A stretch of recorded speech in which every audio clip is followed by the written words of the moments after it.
And hello. What's up, everybody? Welcome to FSP number 37. Thanks for tuning in to Fun Speculation here on YouTube. This is Fun Speculation Podcast, the one where we actually talk about all the consoles and all the gaming news with an awesome panel. We're a little shorthanded today. 3Bits doing game development stuff. He's too busy for us. He said he may be able to be on Xbox Ultimate this week. Psycho's got some stuff going on, so it's just going to be us three today. But it's cool because we got lots of stuff to talk about. We actually got a lot of games to get to later on Tidbits as well. Some really good ones also. So it's going to be a fun week for that. But I want to say what's up to the chat. Everybody, thanks for tuning in. As always, up to Delusions of Grandeur. Yeah, that's a cool name, actually.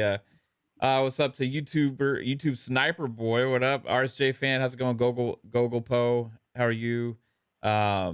Ghost Fixer hanging out. Andrew Cullinane, what up, Andrew? Mr. 30 Frames, Andrew Cullinane. I see you, bro. How's it going? Calorie, how are you doing?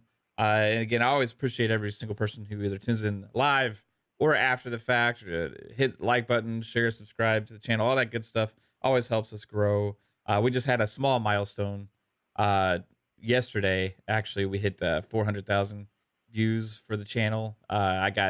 You get these weird little emails about that kind of stuff, whatever. I don't really keep track of it, but when you get it, it's pretty cool because we're a channel that, like, only really focuses on live stuff. I do videos occasionally, right? But we focus on live for the most part. So people say it's harder to grow a live channel, but I think we've gotten an awesome community that's we've been building up for some time, 2 years now, and it keeps growing, keeps getting better, and it's all because of you guys in the chat. And I just want to say thank you. I appreciate all of you, but it's also because of these awesome guys here that take the time to have great conversations with us every week as well. We'll start with the realist himself, Jasper. What's up, man? How you doing? Doing okay, I guess. Haven't really done much today. Just kind of chilled, I guess. Just Yeah, waiting for the show to start. it's chilling, waiting for FSP. Love it, man. Yep. That's awesome, dude. You playing anything today? I think I may play like a game or two of Overwatch, but Yeah. Are you getting sick of it already? I wanted to. Well, I kind of want to play Gotham Knights, but I don't know. It's just I just Yeah, keep you're on looking the at that fence game of and it. I'm like, no, and I'm like, we'll get into that later. But Yeah, for sure. It's still like in the back of my brain. It's like yeah, it sucks, dude. But we'll get into it. We're definitely gonna have a lot of conversations about Gotham Knights and Plague Tale Requiem, other games in the industry, and a lot of the talk that's been going on the last week. I was hoping for some good news today, so we can have change of conversation a little bit. But this conversation continues. There's more as well with some crazy rumors out there. I think is kind of false, but we'll get into some of that later too. What's up, Fuzz? How are you doing, man? Appreciate you as well, always. I'm doing pretty good, man. Just loving the 10th anniversary stuff for Forza Horizon 5, getting back into that, and still playing Division. It's probably Yeah, just me and a handful of other people still playing it, but other than that, just watching Twitter go at each other's throats. But we're definitely going to get into it. It's something that needs to be talked about. So. yeah, for sure. Uh, Dude, it's been an interesting last week or so. I even went live yesterday because I got a little triggered, and I wanted to have a discussion because ever since this news came out, like my most anticipated game this holiday had been Gotham Knights, right? And I was really excited for it. In the back of my brain, I'm still excited for it, but then there's like this wall in front of me knowing that how the game's gonna feel, right? Compared to the other games I play that are 30 frames, and it's been confirmed. Obviously, we found that out on I think on Friday, right? That it was confirmed that it's gonna be 4K 30 only on consoles. So it kind of put this barrier for me over Gotham Knights. Now it's like, oh man, it's just like this day and age now in 2022, almost 2023, when we've had these consoles out for so long, and a game like that's been in development for so long, and they abandoned last gen consoles and everything, and the excitement's got a little bit gone for me, man. It's like I don't know, I can't get amped up for it like I was because I know it's not gonna feel like a current gen game. it almost got me today. There was like I saw something video where it's like the first like part of the game is like a 10-minute cutscene. So and it's like very like story focused. So I I really wanted to jump into the DC world with like the whole Batman stuff, but at the same time, it's always that 30 FPS on console. So I'm like, do I buy it on PC where it's cheaper, but I don't really like to play on PC as my main thing. So I'm kind of like going back and forth, like Yeah. how much I want. Well, I mean, if I was to have a PC like yours, Jasper, I would be getting it day one on PC at this point, right? But my PC, I could run it at low spec, low settings, and get 1080 60 out of it. So I'm tempted to try it, but I also know I don't usually like playing on PC anyway. So it's like low, and low is a little bit low, right? I don't know what that means. You know what I mean? Like I'm not looking like Nintendo 64. Over yeah, here? it's gonna look like a Halo 5 Forge map, you know, with like no textures anywhere. You know what I mean? Like just like I don't know that game. Like I was so excited for it. Now a lot of people 30 frames doesn't matter to them, you know, like, but a lot of people are kind of like me now, and it's like we've been used to playing 60 frames this generation so much that when you play a 30 frames game, it just feels off, and that's what I'm worried about, right? Buzz, has this dampened? I know you weren't like super amped about this game to begin with, Yeah. but has this like dampened your excitement for it at all? A bit. I mean, as silly as it may sound to some, I look at it as with this being next generation consoles, the focus should be pushed towards the limits of what these consoles can do. And we've seen enough games where, they take out things like ray tracing if you want to push for the 60 frames. So I I kind of I'm looking at this from the standpoint of, if I pick this up, it's definitely not going to be at the $70 price tag. I was Mhm. already kind of looking at waiting until they do the 4-player co-op, just for the fact that, in my opinion, should have been the way the game was built from start. And that's the But thing that's what another thing that bugs me is, like, if I get it on PC and like Mav eventually ends up getting it saved for Xbox or something, and they do put out 6 patch, Yeah. all the work I put on PC, like I can't jump in his game and like use my character. So Do, I do you can't think play there's? with. I mean, do you think there's hope for the patch? Because like Dying Light devs said that they weren't able to get it either, but then they released a patch. I think Yeah. You know, eventually they'll be able to patch it to 60, but I just don't. They're not going to add crossplay because that would Yeah. take Right. a lot more work. And that's the thing that gets me. It's like, in today's era, it should be like crossplay should be a norm. I mean, we already broke that barrier last gen, like midway through last gen. Cross progression is like that next level thing that Destiny's been doing, and a few other games have been doing. And I think nowadays devs should make sure, if they're going to put it on multiple platforms, that needs to be part of the building process from start. Cross progression, just for the fact that, somebody like me, I might double dip. I might wind up buying it on one of the console platforms and on PC. The PC is where I'm going to do most of the modded versions of the game, but if I can continue my progress from either or, that would be awesome. Yeah. But I just don't understand.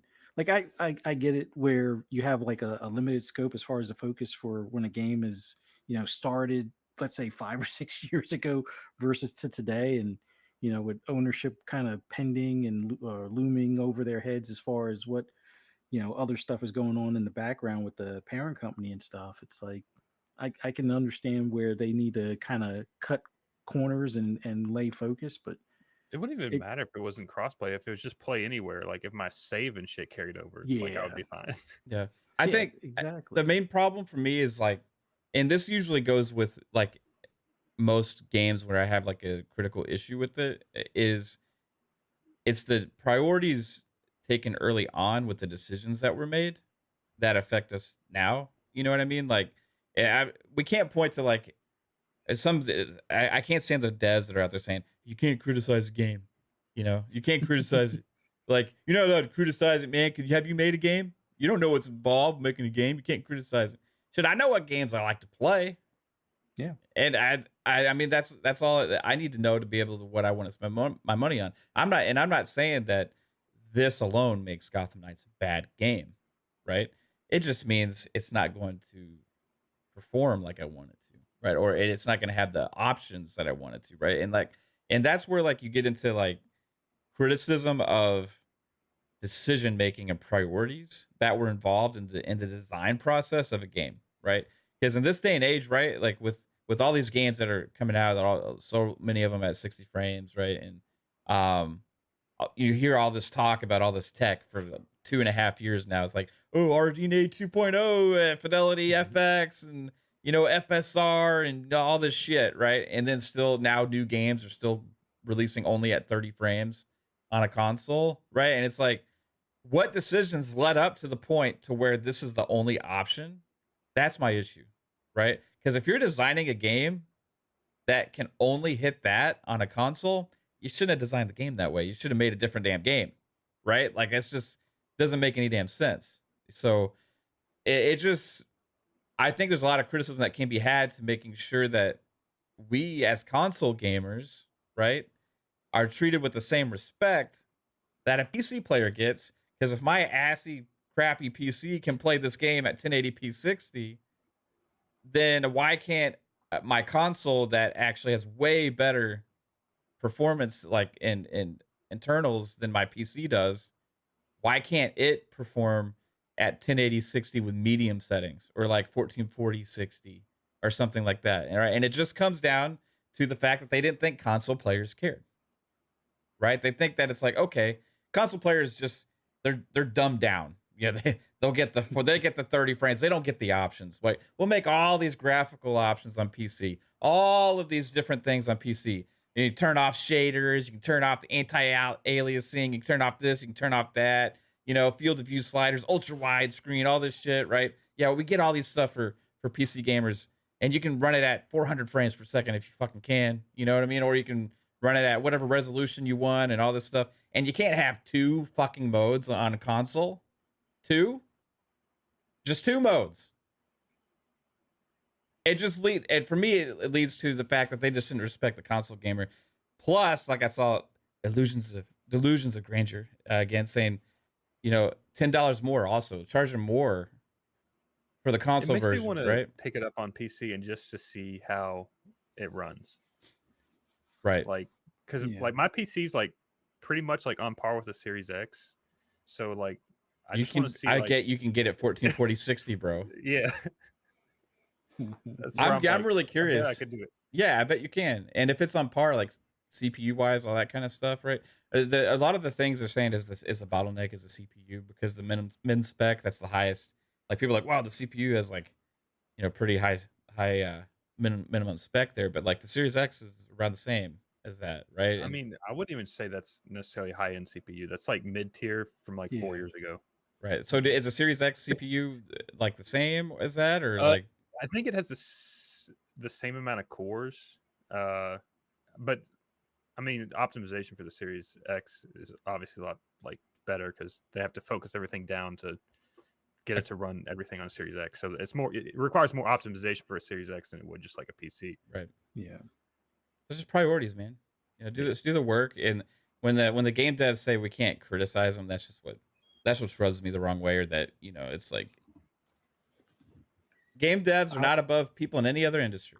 And I respect game devs. I respect the art of it. I respect, everything about it. But like, I also respect people in other trades. You know what I mean? And people deal with criticism in every industry. You know what I mean? Like, I deal with it. I know, Fuzzy, you probably dealt with it all the time, like with your career in the past. You know what I mean? Like, Jasper probably gets shit on at his job every once in a while. You know what I mean? It's like, everybody deals with this kind of stuff. And for some game devs to put these tweets out recently and attack on gamers for like being disappointed is just like a disrespect to the consumer in some ways, and like kind of like an entitlement, because like, hey, I'm a game dev, I know more than you do, so you're not allowed to have an opinion. Well, shit, I know what I like, and that's all that matters. You know what I mean? So yeah, if I'm going to spend money on it, I'm going to criticize it. I don't care what they say. I look at it as, if you don't want my feedback, then don't accept my money. Pure and simple. No, but they want you to pay more money. And that same dev, one of the same devs, Fuzzy, that was criticizing it, and also called the Series S a potato, who has like obviously has a history. He had a history of talking shit about the Series S. He actually was like, also had another tweet in the past where he's like, gamers should pay more for their games because we're worth it. And it was like, what? It doesn't make any sense. I have this whole stream about this fuck face and on the last night, just a little Does he rant. know that he's not going to see like really any benefit from the publisher charging $10 Well, more? obviously he's not the brightest guy. You know what I mean? So probably not. You know what I mean? Yeah, just because you are able to be an animator or an artist doesn't mean you have the most common sense in the world as well, right? So there's a lot of stuff out there that's like it doesn't make a lot of sense what some of these people say. Yeah, I don't know. I'm almost curious to see what it would be like on my PC as well. But like I said, well, at 60, it's a lot more, I guess, tolerable. But if this thing can run on like a more than minimum spec PC at 1080 60 and not have to be on low settings, then it seems like that should have been the target from get-go. Like 1080 60, if you want to do a ray tracing mode that's 30, that's fine. That's norm for ray tracing on console to some extent. I mean, there are ones that are able to do smaller or lower setting ray tracing and do 60 or uncapped, where it's not necessarily a lock 60, but it can reach 60 or better in some cases. It also depends on the ray tracing. Like if it's just like audio ray tracing, it's not like as Oh, intense. It's just like lighting ray tracing and stuff and reflective ray Right. tracing. But Yeah, it just seems like at this point in time, I think whatever focus group or whatever internal study they did just kind of missed the mark. Yeah. It kind of goes to show with them originally having last gen consoles in the mix and then at last minute canceling it. I think this was just a matter of the budget got cut, or higher ups were like, wrap it up. Yeah. Let's get this thing out the door, get some money back before we get sold, or at least get this on the balance sheets. So when we do get sold, it looks like we're in the in the black. So I just, something screams that there was some changes last minute or throughout the process that kind of this was tighten originally things going to up. be on Xbox One and PlayStation 4, right? Yeah. Correct. And when Yeah. they also Yes. had delayed it, and when they did Yeah. that, they also announced that they were moving only to current gen. So Mhm. at some point, this game was running on a Xbox One in early alpha test or beta It was test. probably running like Cyberpunk. Yeah, I mean, That's it what was I'm still assuming. running though. Right. So- Yeah. 15 frames, 22 frames, something. Who knows? But I would imagine that they had to make that decision because like they were just not able to get it right. Like, but I just don't buy the excuses for it. You know what I mean? Like I understand untethered co-op was demanding and all this stuff. Well, shit. Like just implement other things, but don't do as much in other aspects of the game that make it to where you can't do 60.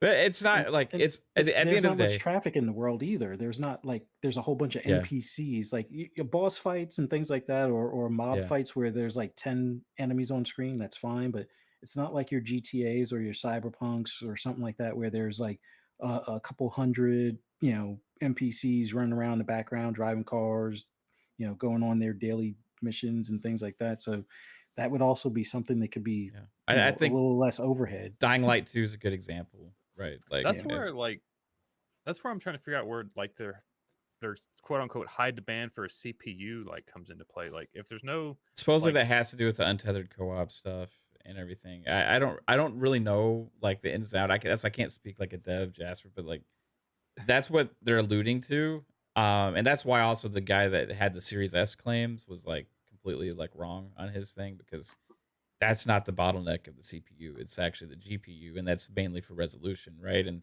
actually, the PlayStation 5 has the worst CPU out of the next gen consoles. So if there was to be a console that was to be a bottleneck for 60 frames, it wouldn't be either the Series S or Series X, and not with why they're saying it's the case. You know what I mean?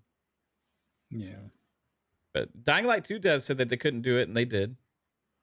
Right? So eventually it got patched, and I think ultimately, hopefully, we can expect one for this game. I'm still wrestling with it. Like I put out a tweet, like I'm not buying any AAA games that are not hitting 60 frames now, and it's like shit. I still want to play the game, but I don't know if I'm going to be able to get past it. And the thought of me even having to say that makes me like realize that I shouldn't pay $70 for something that I'm wondering if I'm going to have to get past. And it's not the fact that I think it's going to be a bad game. which we haven't seen the reviews yet. It could be a bad game, who knows? But like, uh, it's just the fact that I know how other games feel to me when I play them at 30, right? For me, there's just so many like back and forth pros and cons like that I have Mhm. going on like with this game that I'm just like I can't bring myself to buy it yet. Like I Yeah. don't know. It's just options. It's one options. Yeah. You know what I mean? And I don't want to take 30 frames for people that love it. The 4K ray tracing. I don't think anybody's asking for that. People feel just like want the I mode. only play those modes when I want to take a screenshot. Yeah, same. Yeah. Like a still shot. What about, okay, is anybody, there's a bunch of back and forth going on with Plague Tale Requiem right now, which may be in a similar situation, and that isn't hitting 4K either. It's like 1440 30, I think, and Mhm. it's also 1080 or 1080 40 or 40 or something like something. that. But you Yeah. have to have 120 frames monitors supposedly, or I don't understand this one under 100%. So I'm wondering if either you guys can explain it to me. Yeah, so the reason you have to have a 120 hertz monitor for the 40 is because 40 goes into 120 hertz like equally. You Right. can't have, so that's why you have to have. Well, it goes 120. into like But 60 most monitors are 2/3. You know what I mean? You can, Yeah, that's why you can't have a 60 hertz monitor because it wouldn't go into that equally. Like, Yeah. so I get the shaft on the performance mode of Plague Tale Requiem also. So because I have a VRR, or sorry, I don't even know if that's the right term, but I have a AMD FreeSync 4K 60 monitor, and that's usually what I play on, right? Mhm. Because I usually play games at 4K 60, right? Because I play on console a lot. And I don't have a HDMI 2.1 monitor, so I'm not doing 120 hertz on this thing anyway. So I don't know if I could take advantage of any performance mode on this, or if I'm stuck on 30 frames on that game. And I if can't you don't test have it a out till tomorrow. 120 hertz monitor, then you can't play on the 40 frame rate mode. That's Yeah. weird, man. That's like, okay, so but they're advertising the game at you could- 60 frames. Are they? Yeah, on Xbox's page they are like, Well, I it's think that Xbox ad is just saying that games can play at 60 frames per second on Xbox. That's that whole ad. It's not. is If it you go to like any game on their website, I'm pretty sure that's there. So okay? Yeah, I don't know, man. It's like, um, you could play it, you could turn it on, but what's going to end up happening is since your monitor's at a 60 hertz and the game's at 40 frames, you're gonna end up like skipping frames and losing frames in between. yeah, I Mhm. know Psycho and Pong were talking about this in the DMs earlier, and I lost it, but I know Psycho had posted something um about this, and I was kind of confused about it because it kind of contradicted, like, maybe there's an update coming, and that's what some people are speculating on, but I don't know. So I gotta throw Plague Tale Requiem in there as well. Like, now, granted, that's a different kind of game, I'll Now I say. know where the CPU fucking bottleneck is on that game. It's all the goddamn rats it's got to fucking Yeah, calculate. Yeah. right. Right. So it's a different kind of game, slow pace as well, and Mhm. there is 2 modes, right? Now, clearly they have a very narrow focus of the second mode, right? But Mhm. they did at least put a second mode in there, so I don't think the situation is as bad. Uh, And then the other thing is, at least you're not having to come out of pocket the full 70. I mean, first of all, I don't think it's 70. I think the game is right. what, 50 or wait, I don't know. me. It's in Game Pass. I didn't look at price. Yeah, yeah, with Game Pass, that helps that, so you don't have to worry Yeah, about you can try it testing out, something. testing Yeah. it, right? Man, and maybe Gotham Knights will hit Game Pass sooner than later. But you're right about testing something. It's not an excuse for like poor optimization, and like Asobo's proven to have extreme talent with their games, right? Like, Yeah. and I honestly, because of Asobo's pedigree, I expected them to go like crazy out the ass with the visuals on Plague Tale Requiem, which it seems like they're doing. I do appreciate the fact that they're trying a second mode on there to add performance in there as much as they can. And there's a chance because they're doing that for more optimization and with updates and stuff like that. So I don't think that situation is 1-to-1 for like what Gotham Knights is, where they didn't even give us a performance mode. Um, it's just they're trying to give us the performance that they can. I would think maybe they can optimize it further, but so that's a different kind of game. That's a slow pace moving, like more of a cinematic stealth story-based experience where like Gotham Knights is an action game. You know what I mean?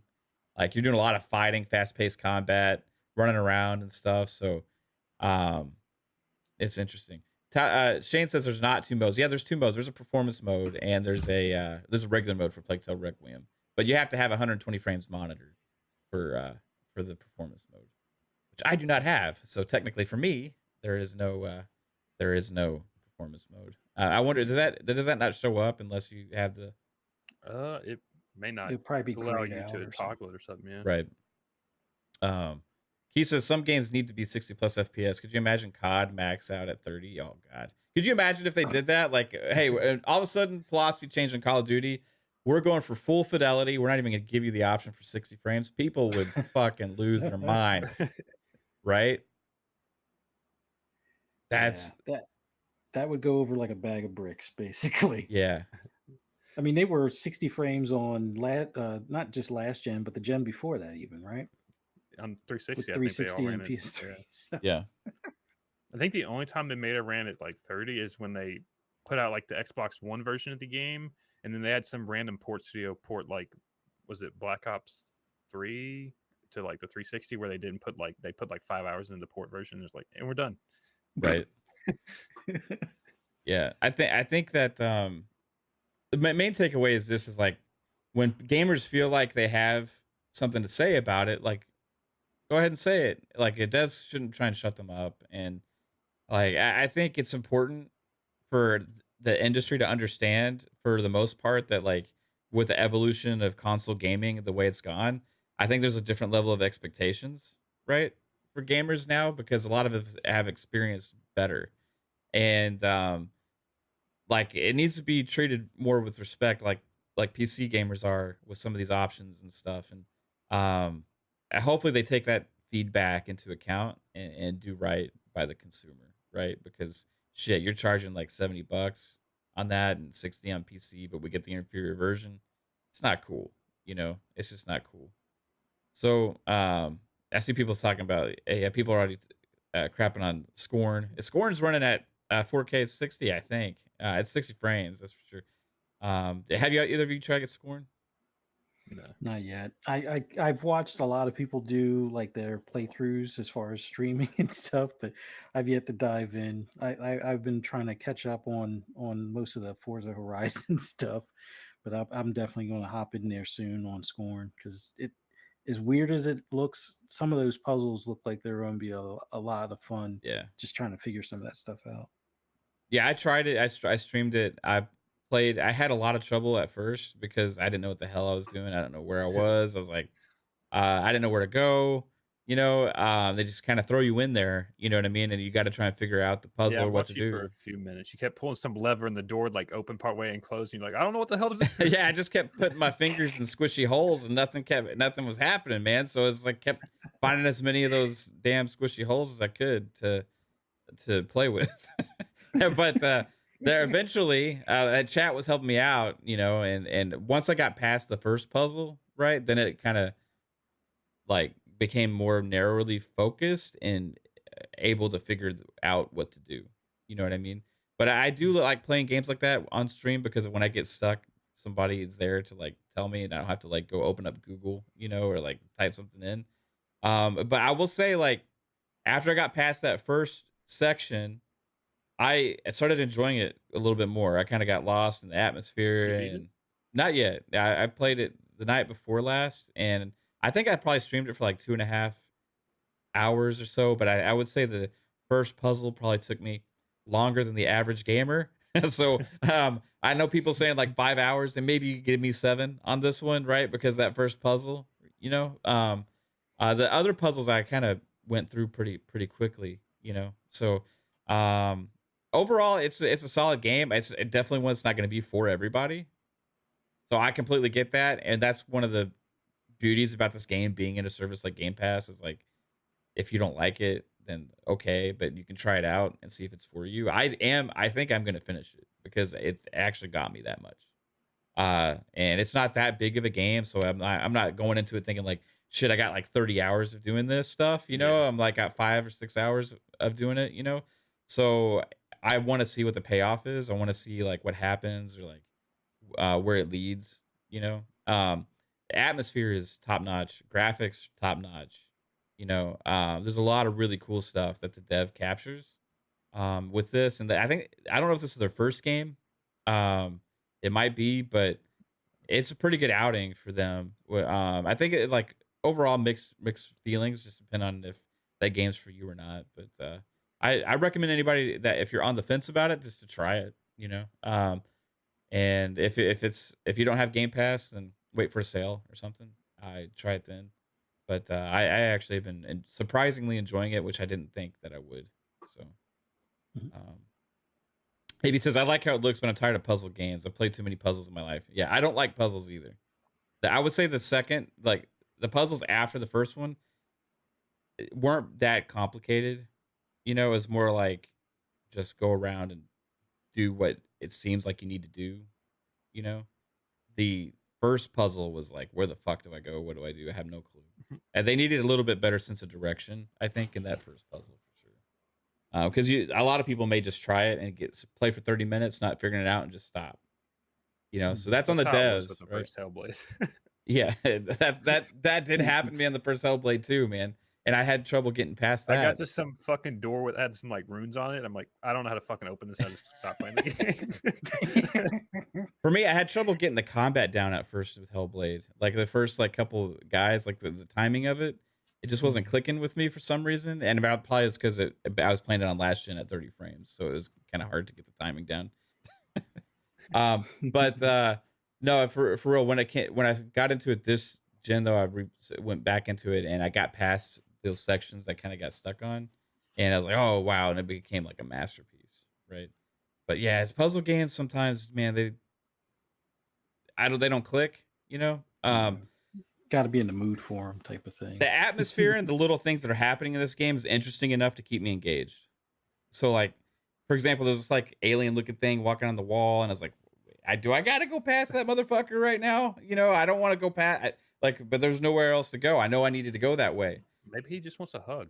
Well, turns out maybe that's all he wanted. So, you know, it was interesting. I didn't know what was gonna happen. But I was like, oh hell no, I don't want to go that way. But it ended up being all right. You know, yeah. But I think we're all hoping for, you know, more optimization and more modes on these console games, and I'm hoping Plague Tale Requiem gets some updates too, because if they could get it running at 1080 60 or something like that on a Series X, I would be happy with that. Or even like just uncap it, so that way people that have like a FreeSync monitor can take advantage of like playing at 40 something, you know. I wonder if they're.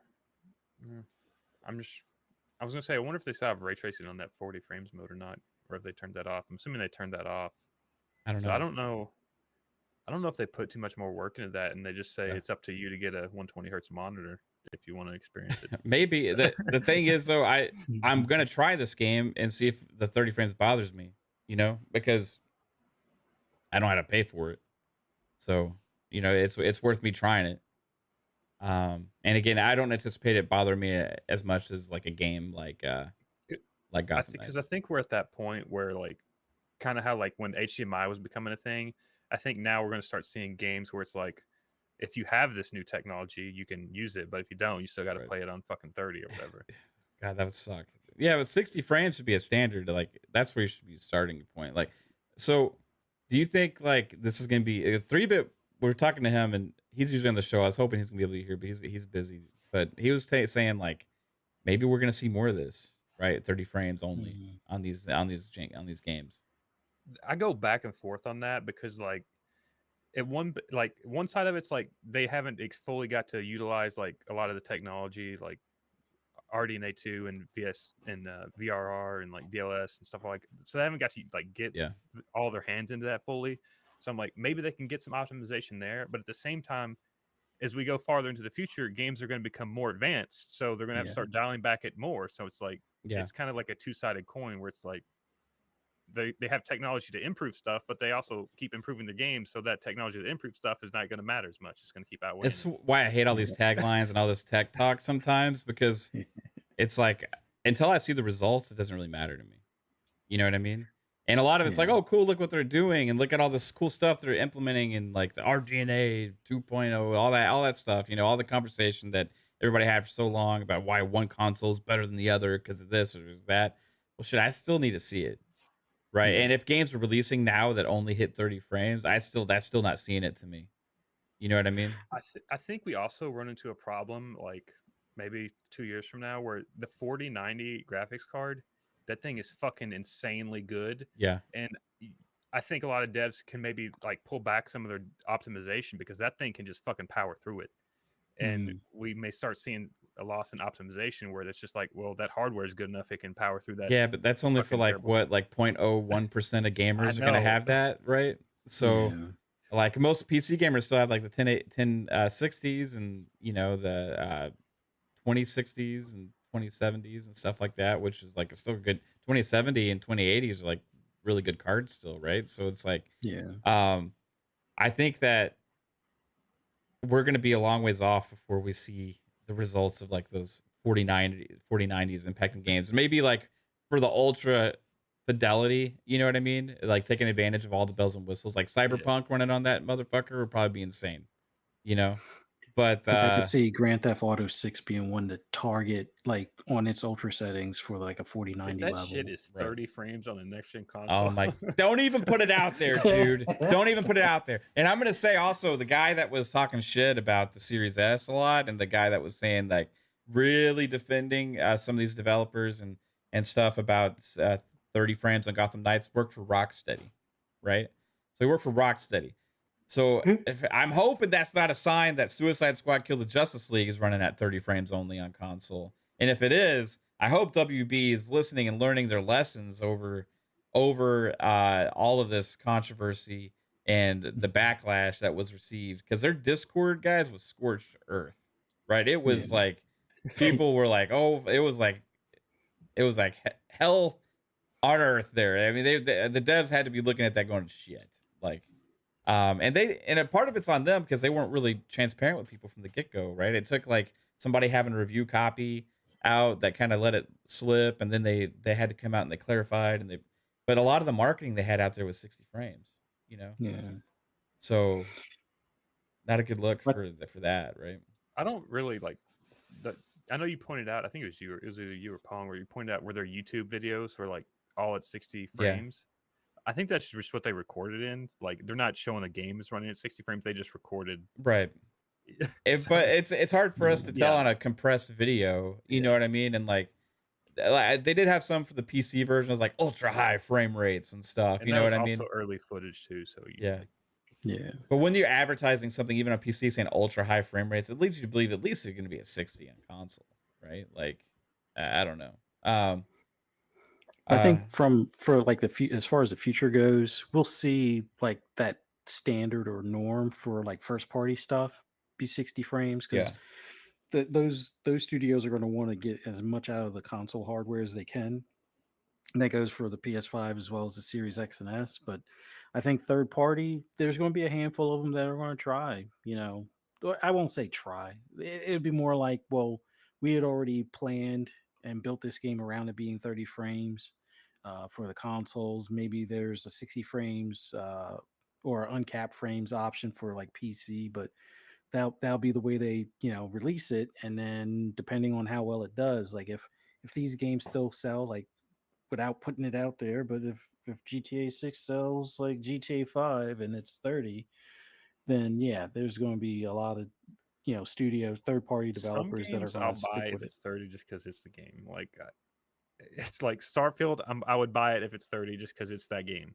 GTA 6, I would buy it if it's 30 just because it's GTA 6. Like there's some games that get an automatic pass, but like just like some like mid games that I'm like, yeah, I want to play that, but I also like am questionable on it. Like, no, you got to be 60. You make a good point about GTA 6 because like there's probably going to be like obviously a co-op focus on that and as well, like what kind of bottlenecks are they going to run into? Obviously their worlds are bigger and more detailed than anybody else's out there too.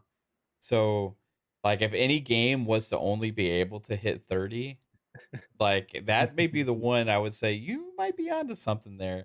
But And okay, so then I look at myself and like, am I a hypocrite? Because like, do I want them to scale that back in order to hit 60, in a game like GTA?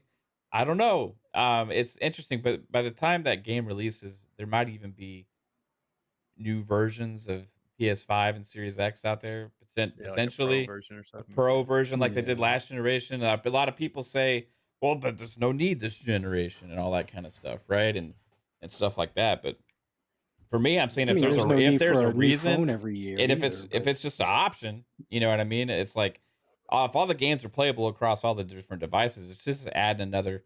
Like there's already two Well, I guess there's Xboxes. no need to get a series console because you can play Halo on Xbox One. So Exactly right. So like for me, like if they had really announced it like a Series Z or whatever, I don't know what the fuck they would call it, but if they announced one and it was like capable of doing like 4K 120 or like 4K 60 ray tracing on every game, right, or something like that, like okay, that may be worth my consideration, But then the devs still have to release the updates for those games that have already released for it, to take Yeah. advantage like I the mean, One X did. this is just like how technology works. Like our hardware gets better so we can run better stuff. And then once we can run better stuff with this new hardware, then they create better stuff. So we need better hardware to run that better stuff. It's just a constant cycle. That's how technology Yeah. works. Yeah.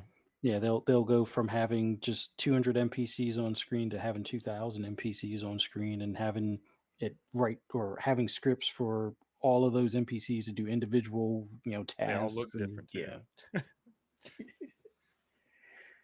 Yeah. Well, we've reached that time of year, guys. The holiday season is officially upon us with gaming. Lots of games coming out now, and I'm curious if we're going to see any more news about any of these other games with the same issues, because that's two this week, right? Yeah. I'm trying to think of something else that Callisto could. Protocol, Yeah. that's got to be 60. Who would want to play Yeah, that at that's. 30? I think that's. Like I think that might be too linear, so it's not as open. So I right. think they can get away with it. Another what else? God of War Ragnarok's got to have a 60 frames mode, They and have to that's have a. They would probably have a 30. and that's a frames last mode too for, generation like, game vehicles. anyway, right? So Yeah. Yeah. what else is hitting this year that could potentially have the issue? I mean, I would have told you Plague Tale Requiem had no excuse to not be able to be 60 with the different modes. Fucking It's it's very linear as well, right? I know they're pushing for fidelity, but Plague Tale's linear. It's not like Yeah. a huge open world massive game. Like they could definitely scale things back for that.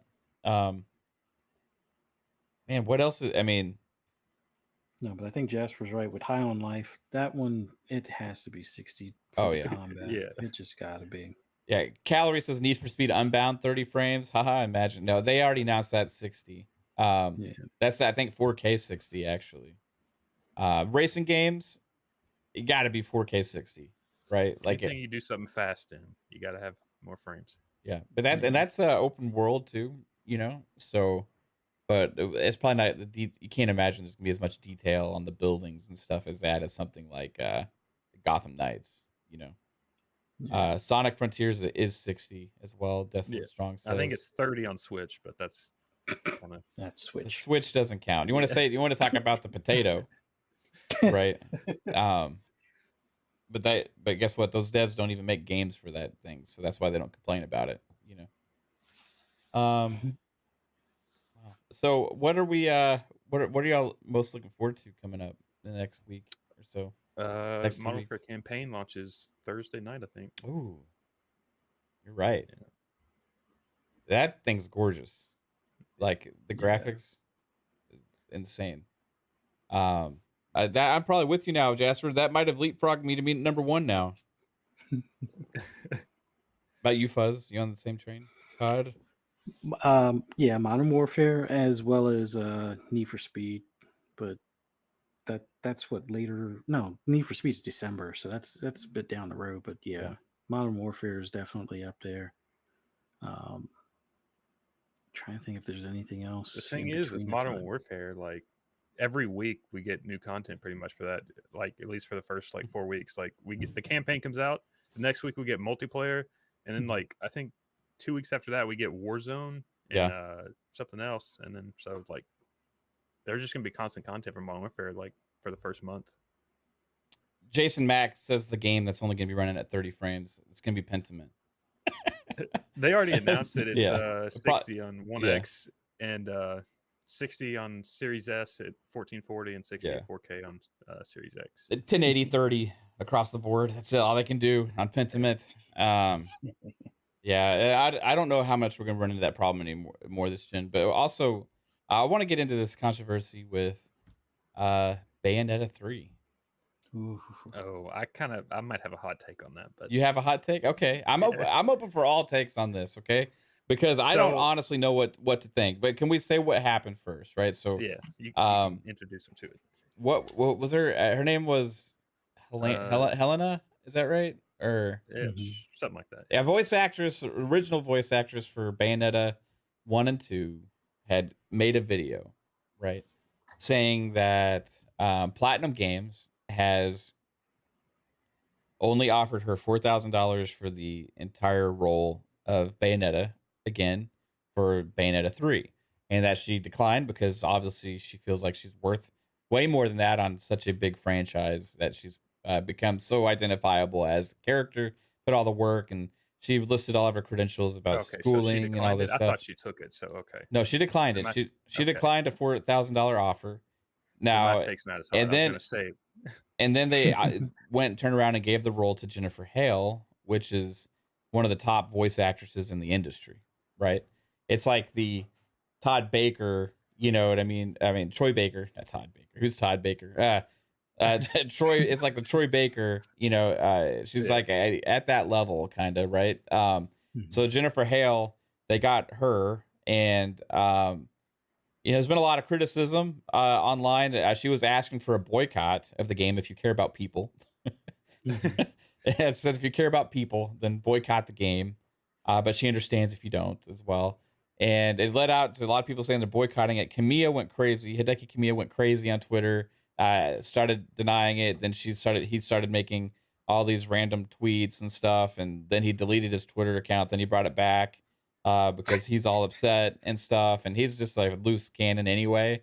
So, but he denied the allegations at first and said it's not true, and who knows exactly what's real and what's not. And honestly, for me, I don't even know what to think about it. First off, because I don't know enough about voice acting and how they get paid and how much work goes into it. But I was listening to X and C before we went live, and Gaz played some clips of her in an interview before, so this is going to add a little perspective to this. So shout out to Gaz. She was in an interview talking about Bayonetta 1 or 2, saying how much work she did on the game. And so she basically did all the voice acting for the character, and it was about 4 days of work and 4 hours a day, so about 16 hours of work total. And she that got paid $4,000 for that. That's what she's like. I don't know what she got paid for that, but that's what the work she put in before, and that's about how much work goes into voicing the character, right? That was for, I believe, the first 2 games, like the same situation, right? So, this is when I look back and think about it, I don't know what to compare this to, or what, you know, I don't know how much they usually get paid, but Gaz was breaking it down on X and C, and that's $250 an hour, right? Yeah. That doesn't seem like chump change, but also I don't know what they're used to getting paid. So also from her IMDb, she hasn't done anything since 2014, and she's not like she's not Troy Baker name. So it's like, who the hell are you? You're right. Yeah. So she was also in an interview saying that like she's Bayonetta, nobody else can replace her as Bayonetta, with all due respect to Jennifer Hale, but that's her character and all this kind of stuff. So it's like, I feel like this is a little bit of a I'm not gonna say like I don't think she deserves more money, right? Because obviously it's a huge franchise. I don't know what they're used to getting paid, but obviously people should get paid what they're worth.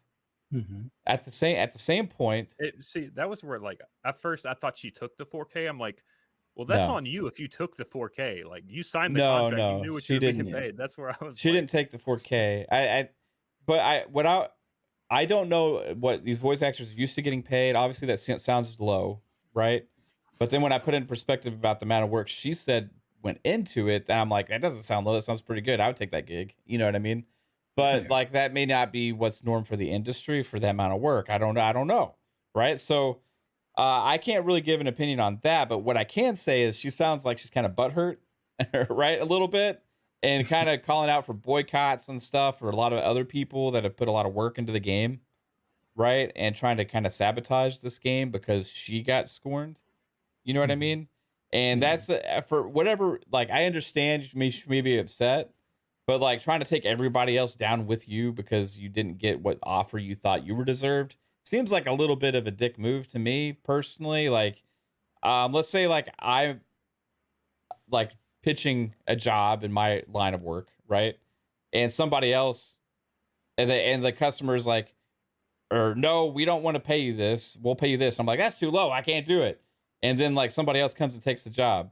I'm not gonna like go and try and raise a campaign against that company and like saying like, oh, boycott them because somebody else I mean, did it isn't for. that what like people do in construction? Like they go and seek out multiple contractors to see what they can get a better deal out of, you know? So Yeah. it's like, It's hard. It's hard to discuss. I don't really like the whole asking for a boycott thing.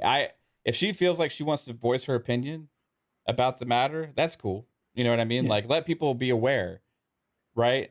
But try and raise this like army of boycotters against a game because you didn't get what you thought you were worth, and that's not necessarily something that I think is kind of right to do to the other people that may be working on the game. You know what I mean? That you don't have anything to do with. You know what I mean? Mhm. yeah, it's like she's not even. I, she's not the higher up at that studio. She's like doing one part that's like they can go to Yeah. someone else I if they think want. I think she Yeah. sees herself as synonymous with the character so much Yeah. as to Yeah. that like she identifies like this is my game and I'm not getting paid enough for it being my character, right? Irreplaceable, sweetie. Yeah, That's exactly. what Like Platinum said, I think, right? I mean, she's not like Ironside for, Sam for Fisher.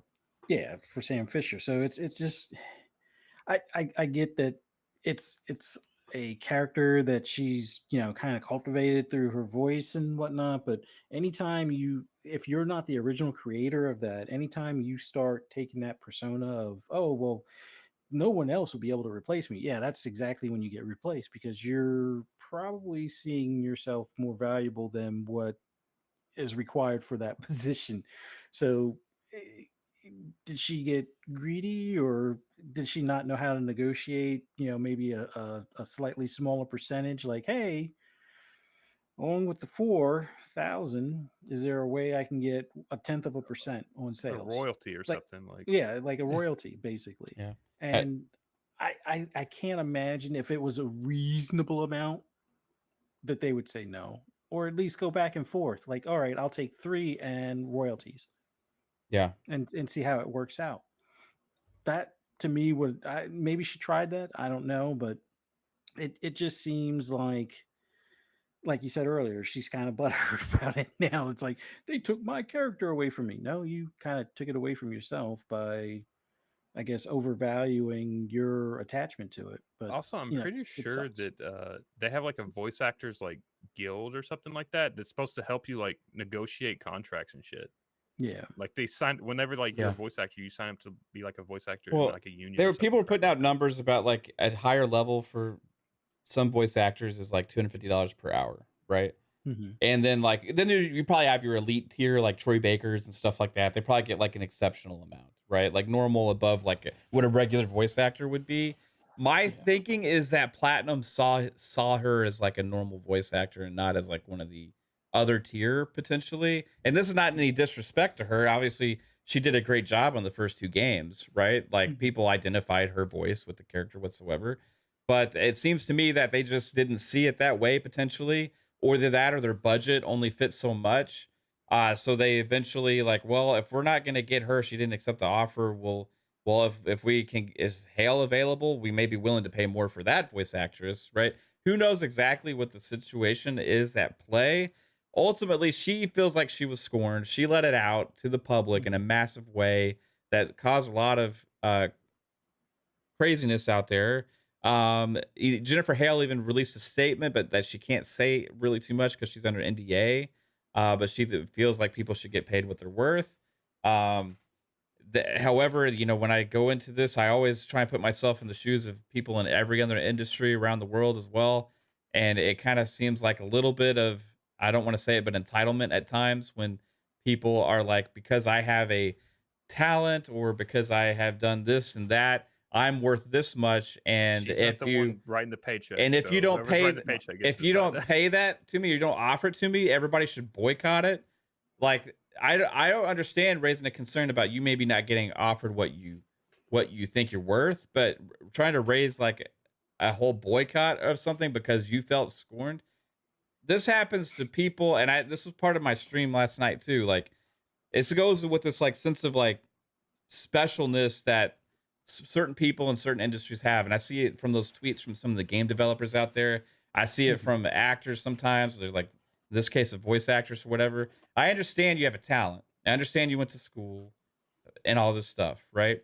But there's people in all these other industries that get shafted every single damn day that don't have the voice or the following that you have to be able to reach out to the public and raise awareness or concern, asking to boycott a company because they got screwed over on a contract or they didn't get what they thought they were deserved as well.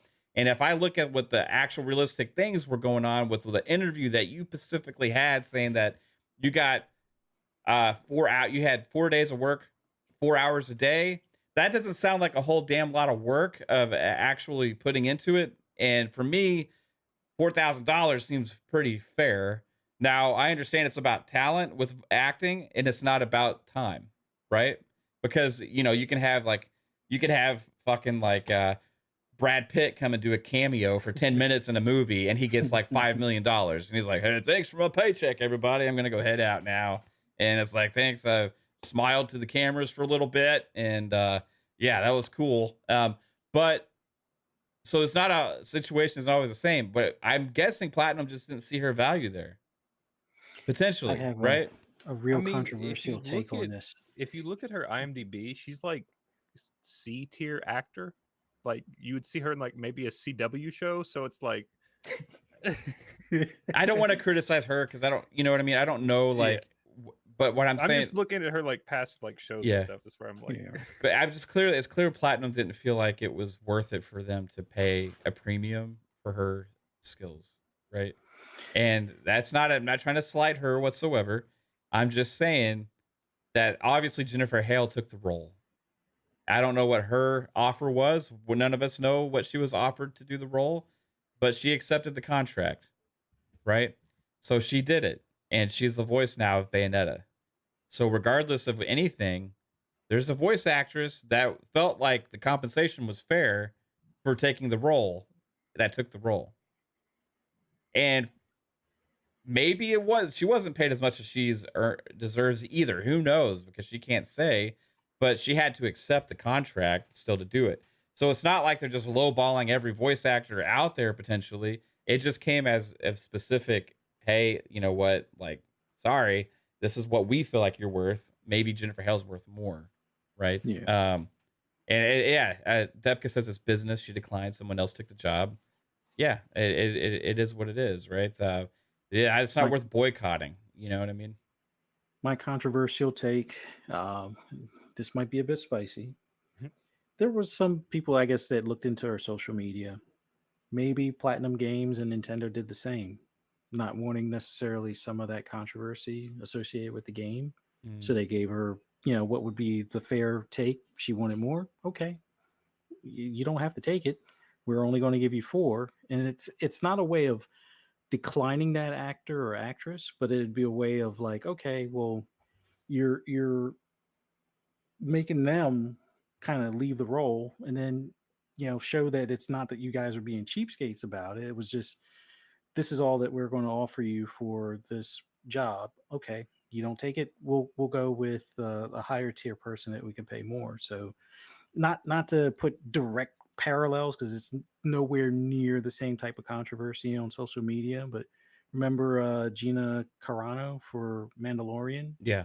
Kind of similar thing where they like, all right, you're out of here, kind of thing. Did they I bring just her Without it, back? I think. I don't know. Like, I don't just find remember. this whole thing odd because that one that declined it. She hasn't done anything in fucking like 9 years. She was Yeah. waiting for Bayonetta 3, Jasper. It was her big break again. And she felt slighted. She was waiting for that next huge paycheck. You know, the next time they do a Bayonetta game, I'm really going to cash in. Right? Maybe that's what she was thinking because, Mhm. you know, she's synonymous with the character for her, to her, or whatever. She was synonymous with it. And it's a successful franchise. She heard they were doing a new one. She anticipated, hey, I'm going to really get my worth on this one. Right? And it didn't work out that way. And she feels scorned about it, you know? And then she finds out that A-list voice actress who takes all these big roles got the job instead. It's like, oh, shit. Well, screw that. I guess I'm out of my big payday now. You know what I mean? So I'm going to try and take the game down with me because I'm Bayonetta and nobody else is. Right? That's how it comes across to me anyway. Yeah. So I don't know. I'm not really, I guess I'm not really siding with the voice actress here. I'm sorry. You know, if that may not, our takes may not align with a lot of the boycotters out there. You know what I mean on this? I just see it I as a wasn't gonna play the contract. game anyway. I don't give a shit. It's just a contract Bayonetta negotiation was thing not in the on my industry. radar. You know, that granted, people should get paid what they're worth. You know what I mean? Always, for sure. But and is this that case? I don't know. Maybe apply for more voice acting jobs. They haven't done anything since 2014, right, Jasper? So maybe she has, or this was not IMDb accredited, right? Yeah. So who knows? Or Who is- knows yeah, exactly? I don't know. But The other actor that replaced her is has multiple stuff every year. So yeah, She's out there she's hustling. yeah, she's like high in demand. Also, Yeah. like, so we'll see. The early words from the reviews were that Jennifer Hale's doing a great job as Bayonetta, and hardly you can tell it's a different voice actress unless you really pay attention. So seems like she's able to nail that accent, I guess. So besides that, like, I will say this though, this interesting thing, like, it still makes it a little hard to get behind Platinum Games. It's still just another like iron in the fire of controversy with them because after Babylon's Fall, like I was already really down on Platinum, and then this comes out, and it wasn't necessarily about this, what the voice actress said. It was more about Kamiya and how he acts on Twitter after the situation. And then it kind of got put back to light, like it got brought back to life. The 2019 pin tweet that he has calling people insects that don't speak that don't type to him in Japanese, right? Yeah. If you're not typing in Japanese and on his Twitter timeline, you're an insect. So damn any other fans of any other countries or speak any other languages out there. You're not allowed to interact with Kamiya on Twitter. If you do try, you're an insect and beware, he says, you will be blocked. And that attitude that he has is another arrogant fucking thing I'm talking about with game developers and cockiness, seeing yourself as special and all this kind of stuff, putting yourself on a pedestal. He definitely has, and he's known for being the guy that also burnt the bridge with Xbox on Scalebound and kind of took the money and worked on something else, and then now I don't know if he was the game director in Babylon's Fall. I'm pretty sure he wasn't, but the Babylon's Fall thing at Platinum Games, epic failure. People bought a $70 game, not even be able to play it a year after because they're shutting down the servers because it performed so poorly. And now this whole thing with the voice actress, it's just not a consistent good look, you know. Yeah. Kamiya is I think probably one of the worst personalities in gaming, I'll say. Yes. And my opinion is if you're gonna have that level of respect back to the consumers, right, and vocally, you don't need to be in the industry, even if you have talent. This is my At least philosophy. kind of, it's one of those things you can have that attitude behind closed doors, but if you're Yeah. going to be about that in public, just Yeah, the company itself should be like, dude, get off of social media, Yeah. or remove all but he's like a association. vice president or some shit. You know what I Yeah. mean? Like How hard is it to use Google Translate? apparently, It's apparently It really also hard. it automatically translates on Twitter. You just hit the translate button. Yeah, exactly. So I mean, I get it. you're a creative, and some creatives we've seen them in music and in painting and otherwise, they kind of lose their minds to some extent, or they show their craziness at times. That's just pure crazy.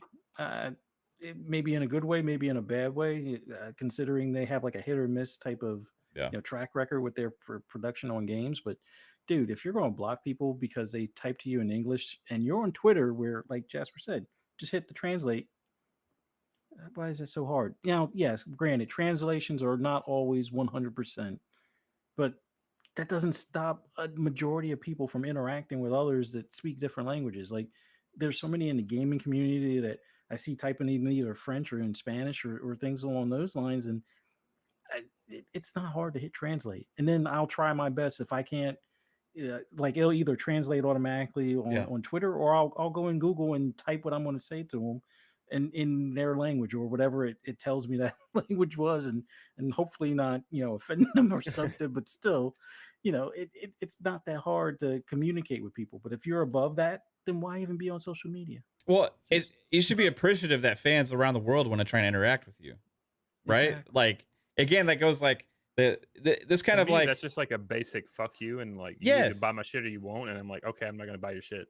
right. Exactly. It's like the content creators out there, like, oh, you're not paying me enough money for me to continue doing content, or like you're not sharing my stuff out enough, so I'm gonna bitch about it. Or like, I see the attitude across anybody that's like sometimes in a kind of creative industry where you feel like you're putting yourself out there a lot and stuff, and it's like, hey, you're not entitled to my awesomeness. You know what I mean? Like, you gotta respect my worth.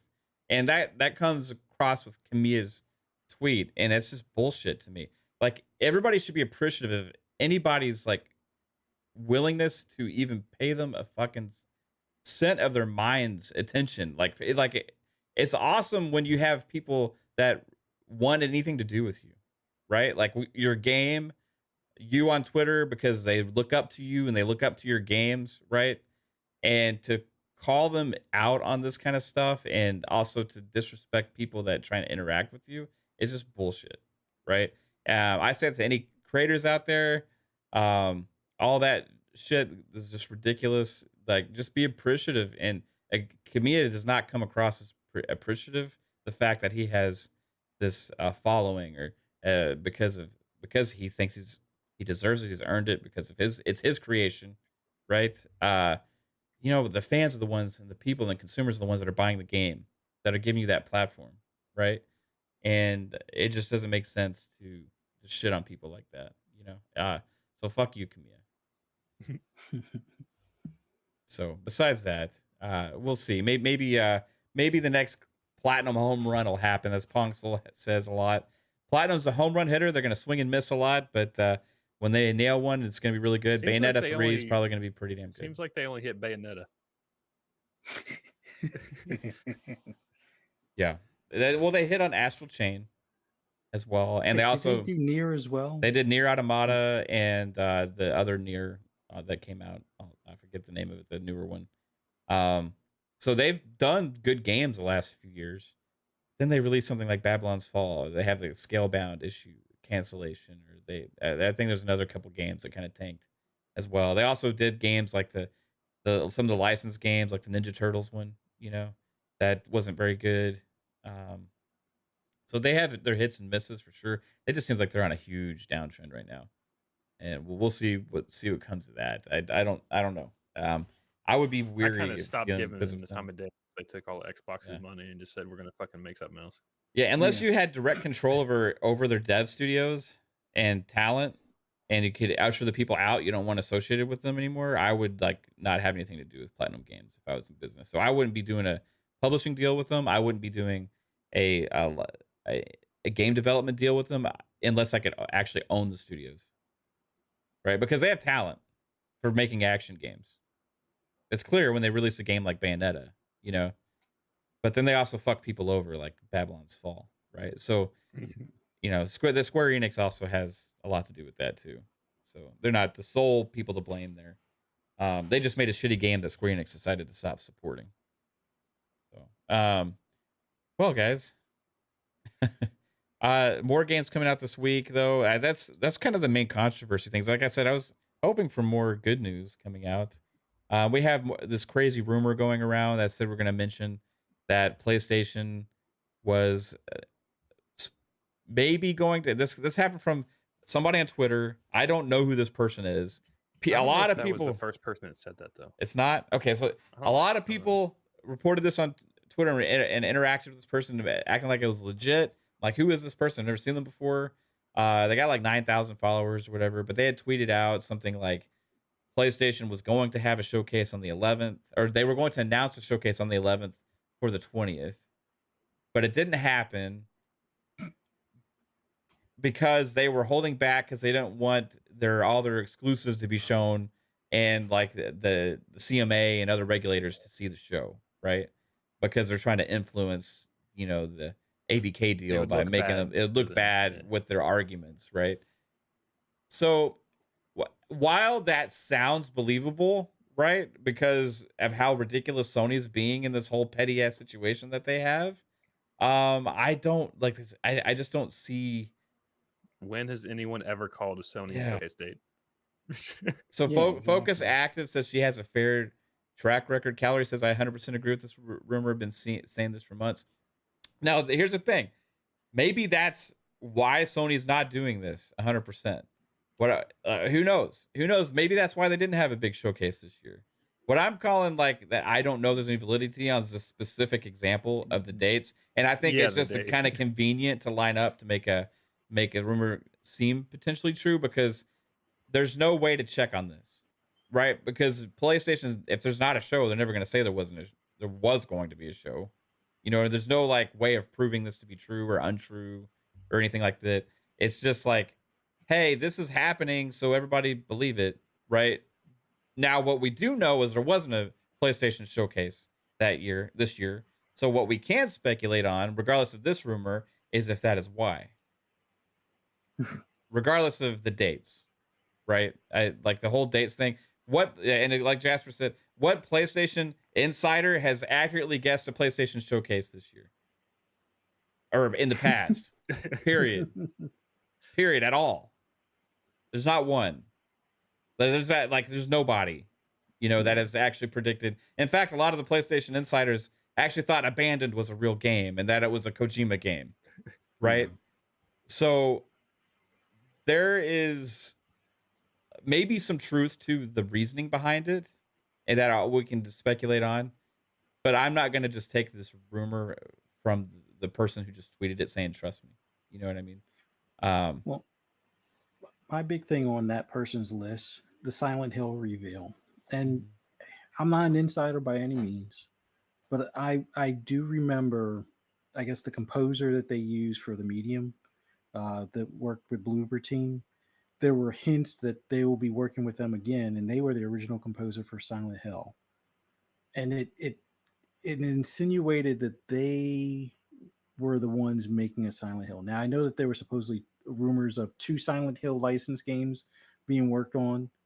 The only one I've ever heard of is Bloober Team, and we'll find out, I guess, here in a few days or so when the Silent Hill reveal comes to be. But if it's Bloober Team and it's only Bloober Team, then everything on that list, I would say, throw it out the window that she said, because it's not going to be shown on PlayStation. It wouldn't be shown in PlayStation Showcase. And the same, I think, could be said about Mortal Kombat.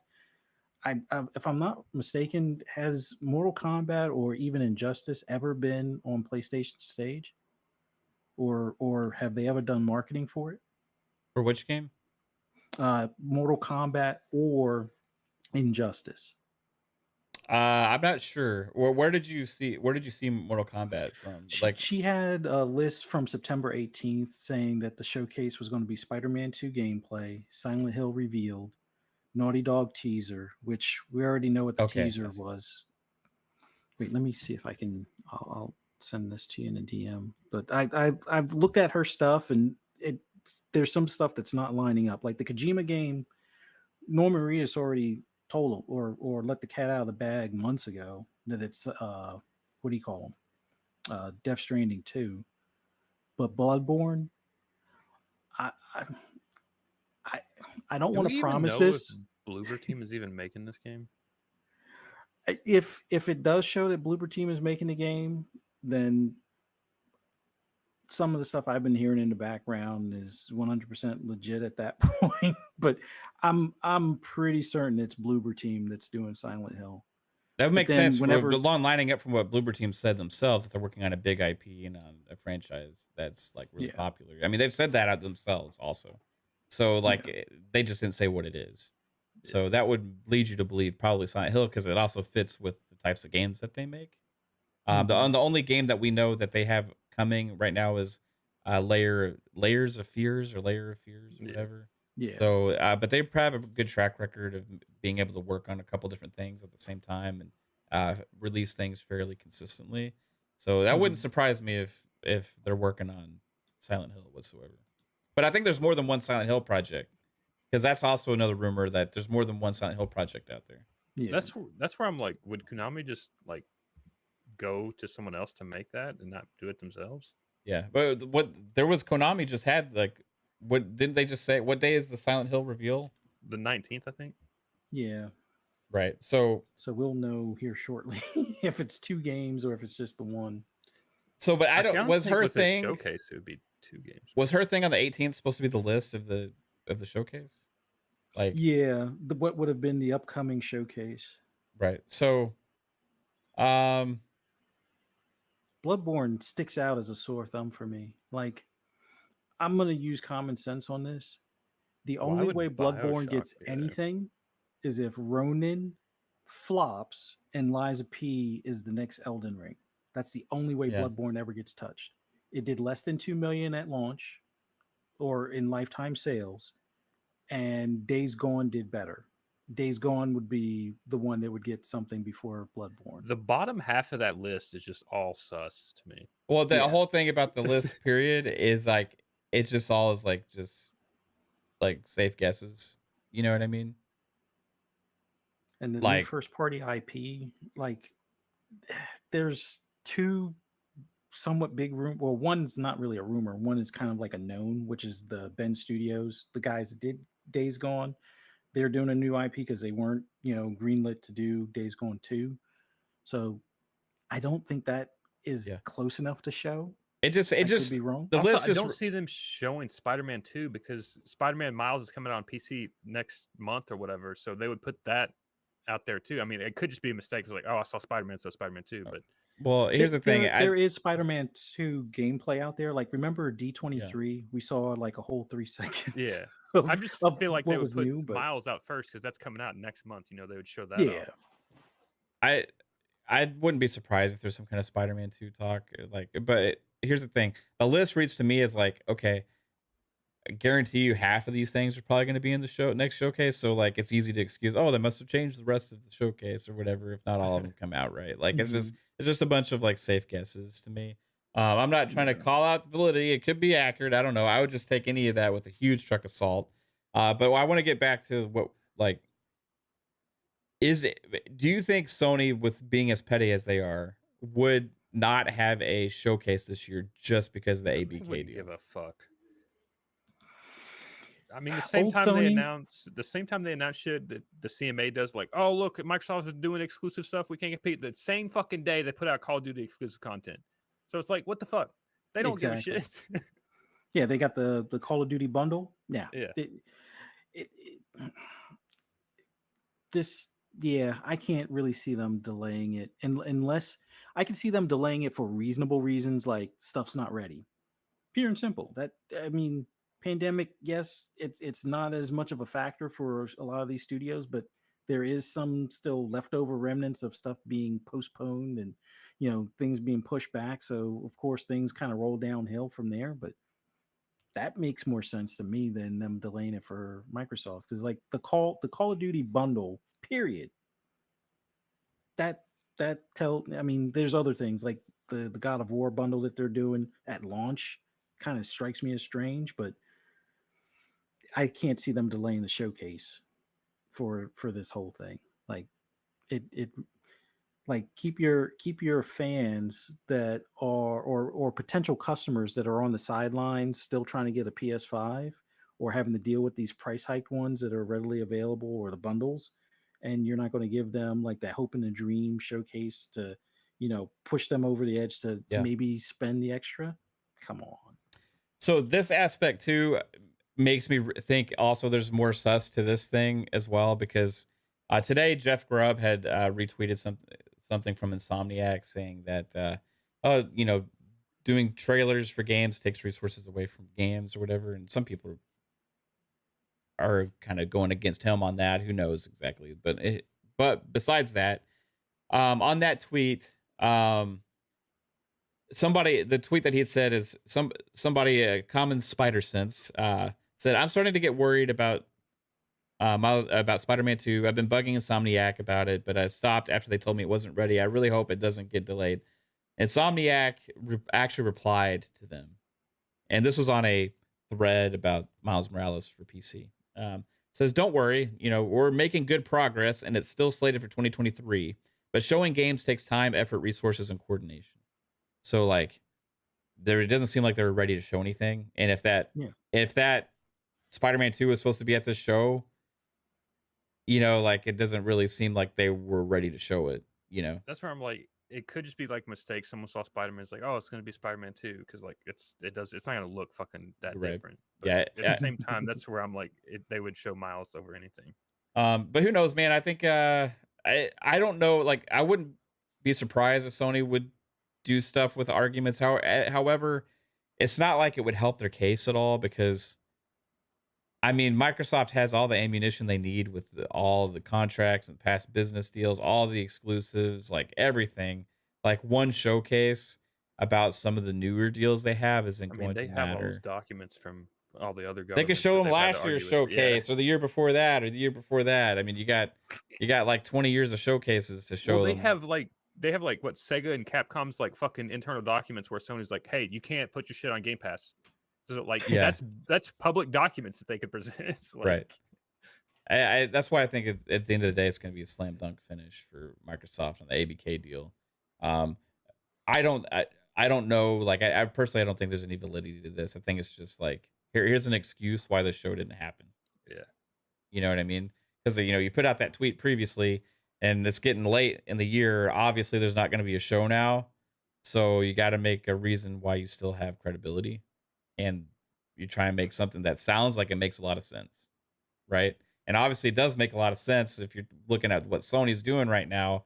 But then if you really take a step back, not really. You know what I mean? I think that PlayStation would still do a show if they really wanted to.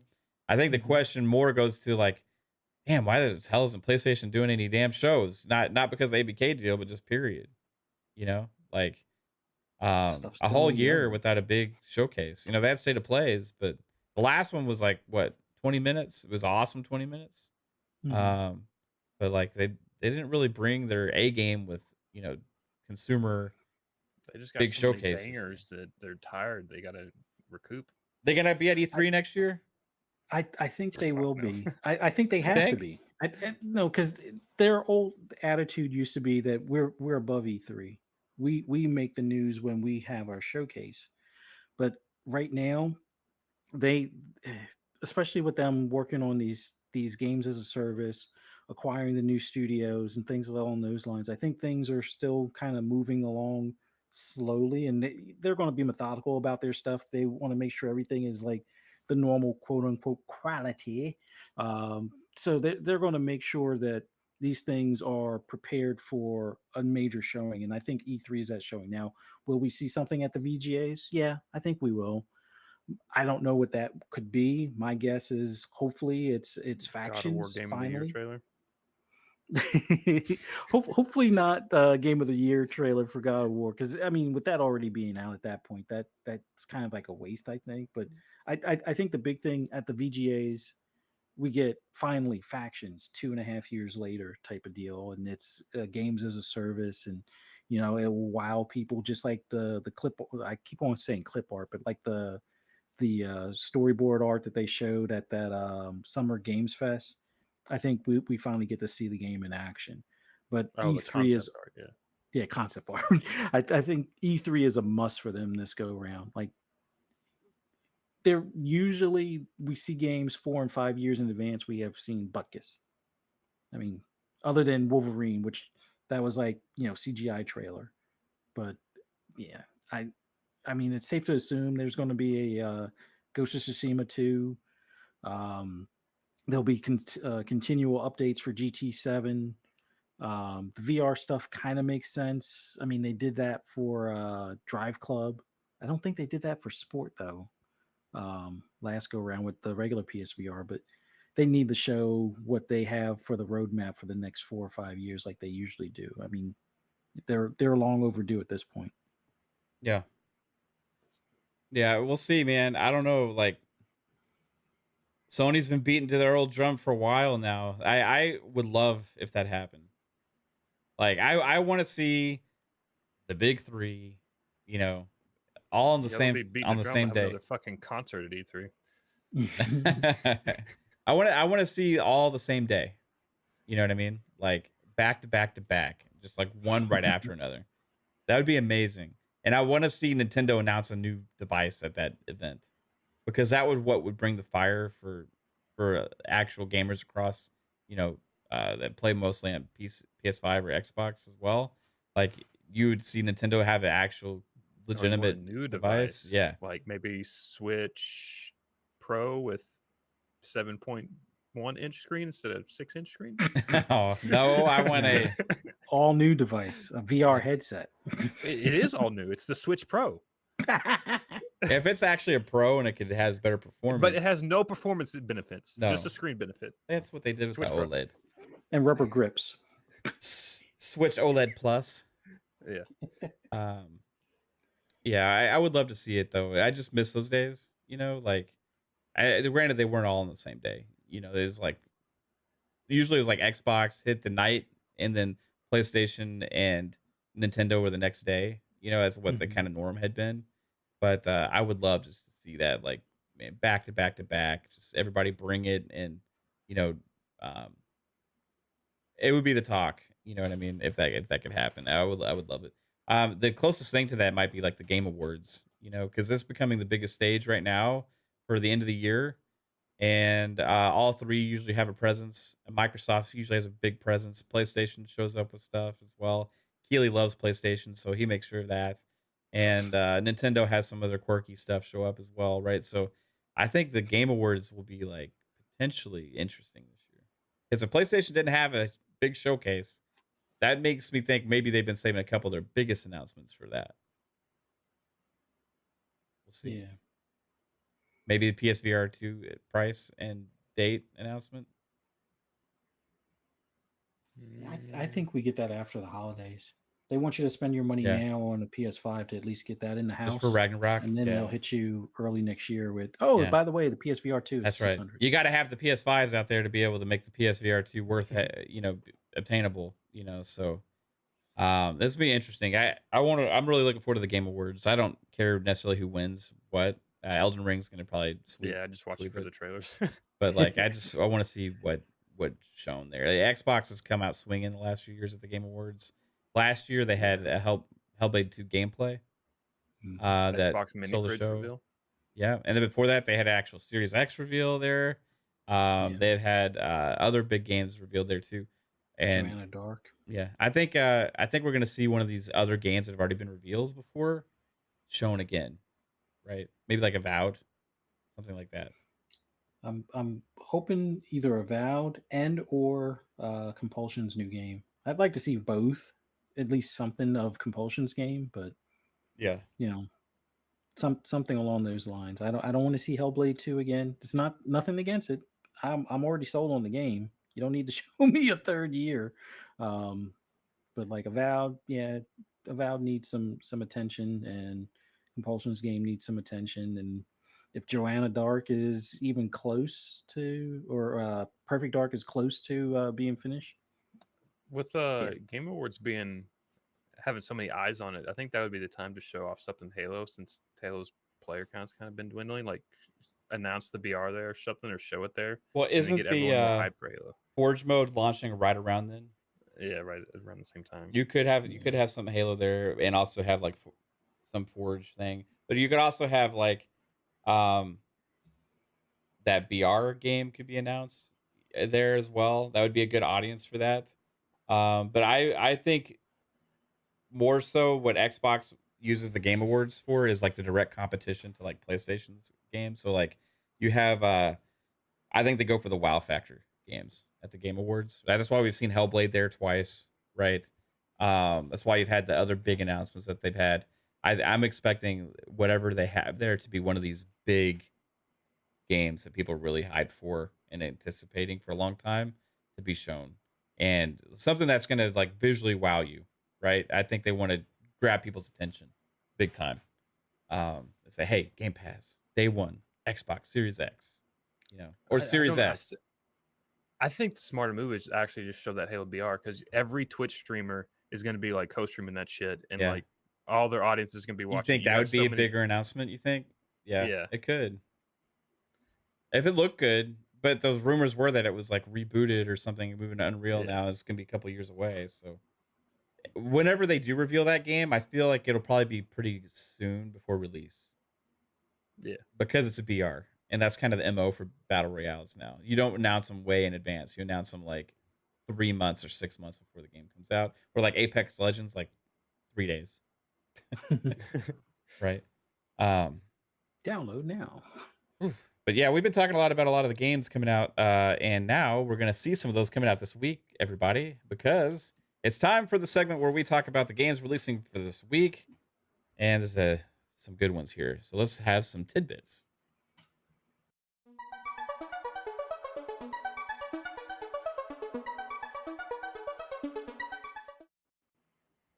All right, everybody, I came semi-prepared here. I already got the trailer ready to roll on our first game coming out this week. Thanks again to Fuzzy and Jasper always for helping with this. Jasper didn't have to put in any work this week, though, because but Fuzzy got all the games. And there's a pretty cool list here of awesome games releasing, and we're going to go through them, starting off with Plague Tale Requiem, which we did have a little bit of the talk earlier about this game being that it's only supposedly 30 frames. However, maybe they'll get an update, who knows, but this game is releasing officially tomorrow, and here's the latest trailer in 30 minutes, right? Yeah, 30 minutes. If you're in New Zealand. I think if you're in New Zealand, you may be able to play it now. Yeah, I think it's 30 minutes for East Coast. People that are playing it saying it's a visual masterpiece. So. Bloody brambles! This is your tower. It's evil. You're going too fast for me. Please, Mother said to try to exhaust him. Of course, from now on, we need to isolate him. You want to lock him away? Do you know what your brother is capable of? Hugo is condemned. The last threshold means the death of the carrier. It's starting all over again. Not starting. Spreading. Hugo. Hugo, brother carries the plague. Needs your help, and the rats are already there. Control your flame, Protector. Others are burned in it. The island. It's where I must go. It's where I will be fixed, Amicia. I will do what's good for you. I will. I'm not ready for this. No one could be ready for this. Please, Hugo, stop this. This is a constant reminder that I should kill you. I know where your island is. Keep me alive until we get there. By the way, this land is under the Count's law. Be nice. Feel free to enjoy Lacuna. Brighter days are the best time for it. Fuck it. I don't need you. What is wrong with me? You'll end up wanting to kill me too. What happened? It's the rats. This world hurts. And it keeps hurting. And you want to hurt it back. But it's a fight you cannot win, Amicia. Stop! Die! They are there! So many rats. Who do you think you are to defy me? I'm Amicia Daroon! Who?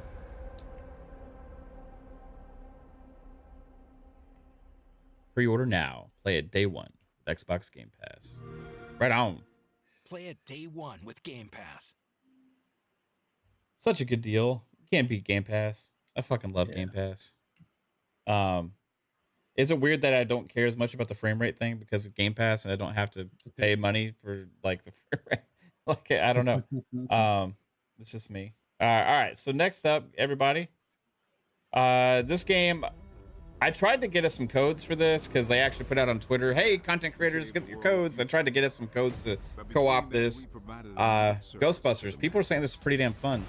That's where you come in. Yeah, I would have got this. I was able to get that Intel GPU, but passing the particle couldn't get it. Giving you the tools. Now let's see if you have the talent. Keep your head up and your equipment charged. Don't cross the streams, bro. We're a team working together to watch each other's back. I wonder if that's licensed. That song. Probably. Probably is.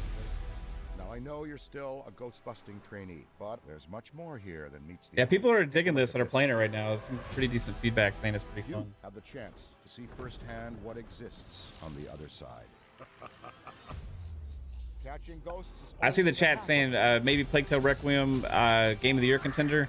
I don't know. It's got like an 84, 85 on meta right now. That's not really anything to go by, but it's around the top tiers of games for this year, probably. This year's been pretty shitty year overall, I would say, for AAA. So Plague Tale may sneak in there as a candidate or nominee.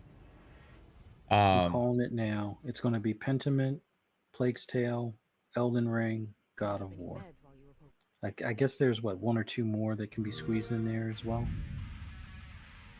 Yeah, you gotta have some, like, I guess Pentiment's that artsy indie game that they always throw in there. Yeah, I could potentially see something like that. What, Immortality? Is that what it was? Because that got like 9s across the board. That like people were loving that game, as potentially being a sneaking candidate. I do think that Elden Ring's just gonna sweep it though. Like, it's not really much of a chance of anything else. It's just if people haven't forgot about it yet, you know. We got short-term memories over there. It's been, I think it's dominated the conversation for the year for the most part, but we'll see. We'll see. It was an early release, like February, right? Is it February? Yeah. All right, this next one is Them's Fighting Herds. PS4, PS5, Xbox One X and S, Switch, coming out on the 18th for $20.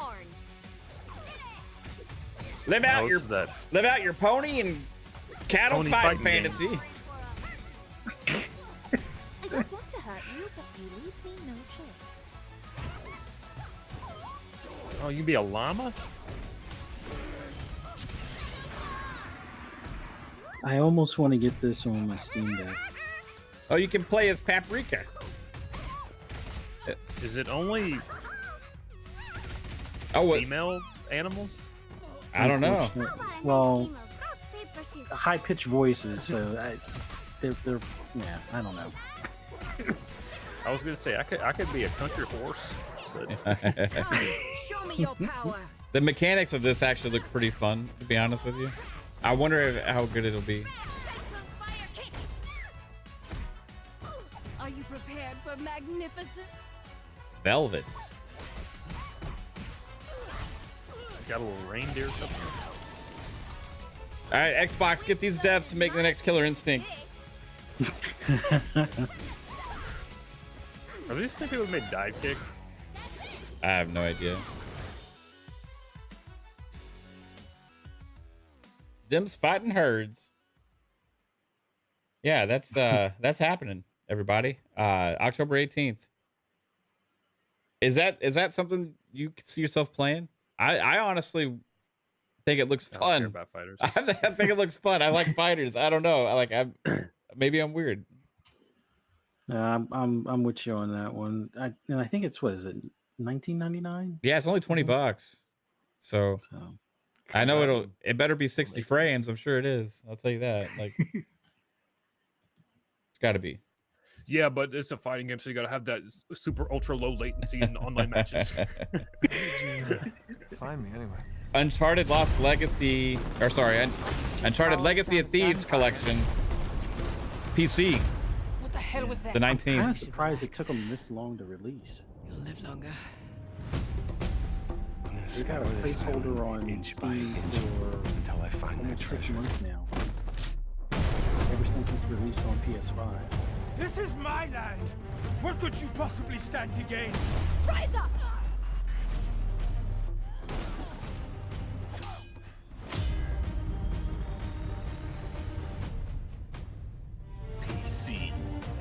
ultra widescreen.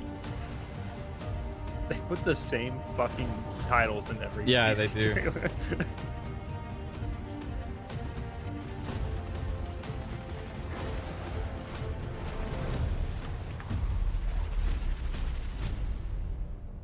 Uncharted Legacy of Thieves collection. It's my favorite PlayStation franchise. Uncharted.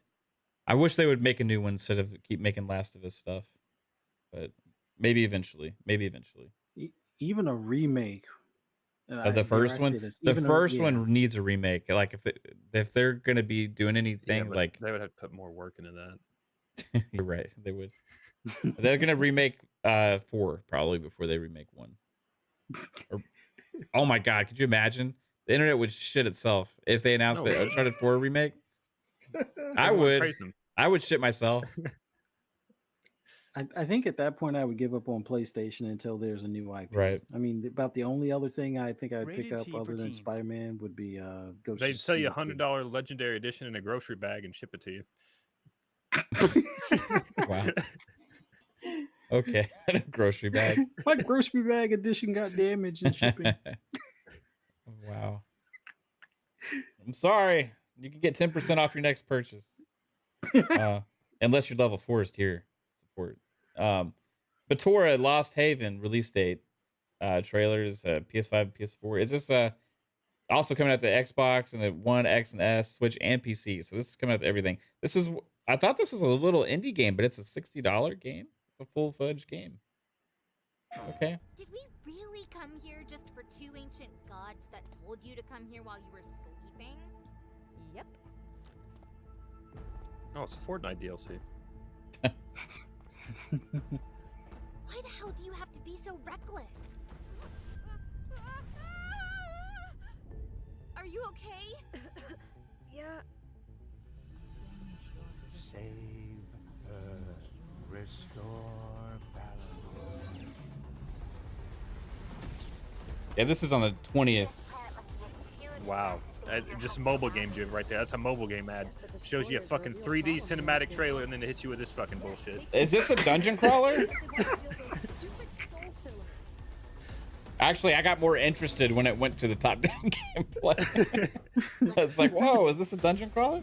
It looks like it has co-op because they're holding hands. This means co-op, right? Yeah. It's gotta be.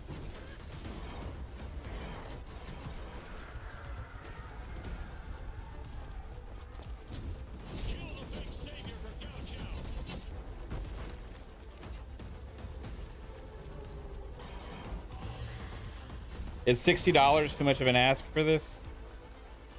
Or is that fair? I think it's fair. I would say like 40. I guess depending on how. If it's like a 60-hour game. Yeah, how long is it? I wonder how much gameplay there is.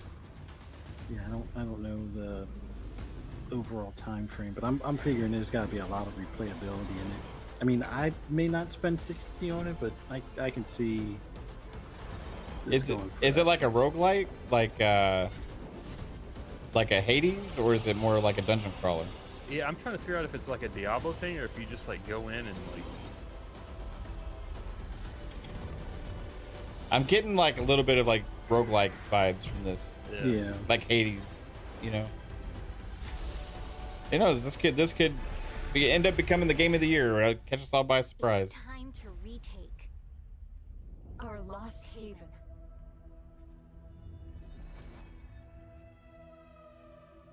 Storm Mind Games, Team 17. All right.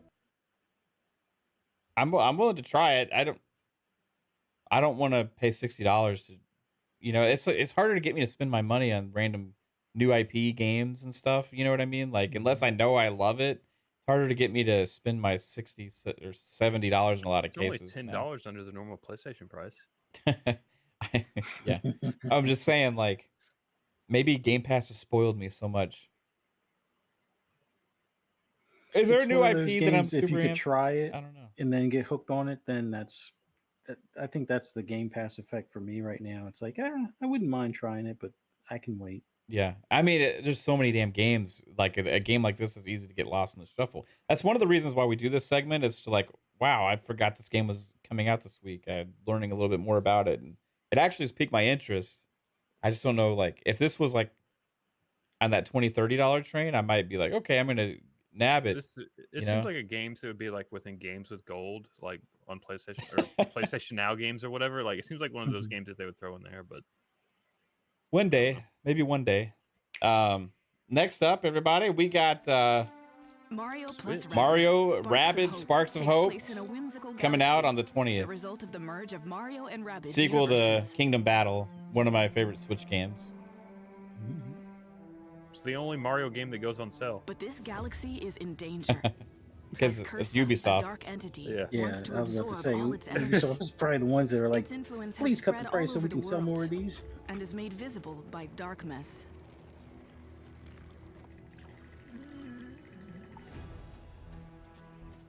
This is a really bad trailer for this game, I gotta say.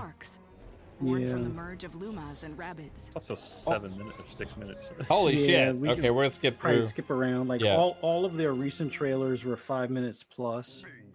And I think this one probably Throughout had their some of the journey, most Mario and his gameplay or at friends will least meet a cutscene cast of stuff in it. unforgettable characters. Some of them will give you missions to complete. It seems much more RPG than the Those last quests Kingdom are the Battle. opportunity to explore worlds Yeah, it seems lush like you're doing a and lot more brimming stuff with out in the content. actually Yeah. open Full of too. challenges to overcome and mysteries to uncover. I'm gonna skip forward to some actual in combat real time gameplay here. In tactical, dynamic battles.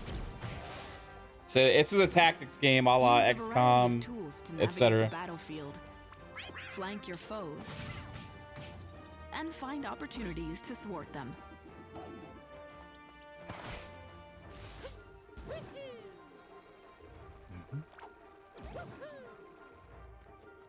Adapt and use all the tools at your disposal, including your enemies.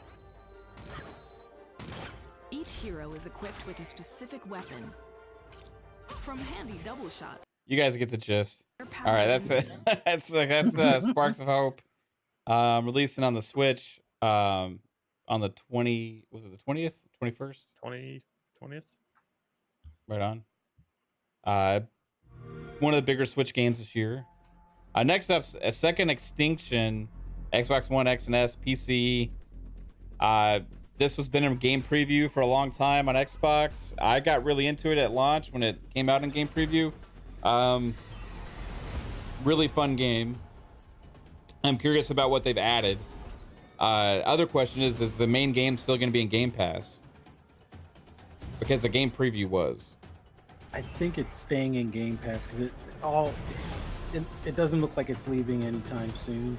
So for the most part, if you do buy it at the $24.99,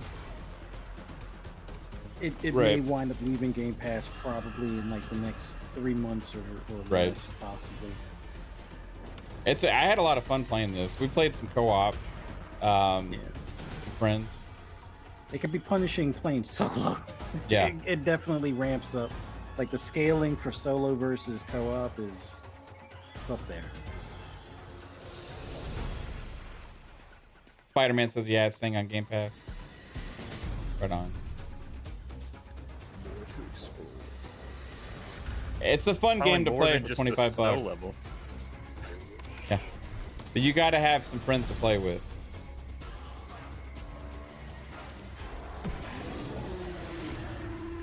Second Extinction.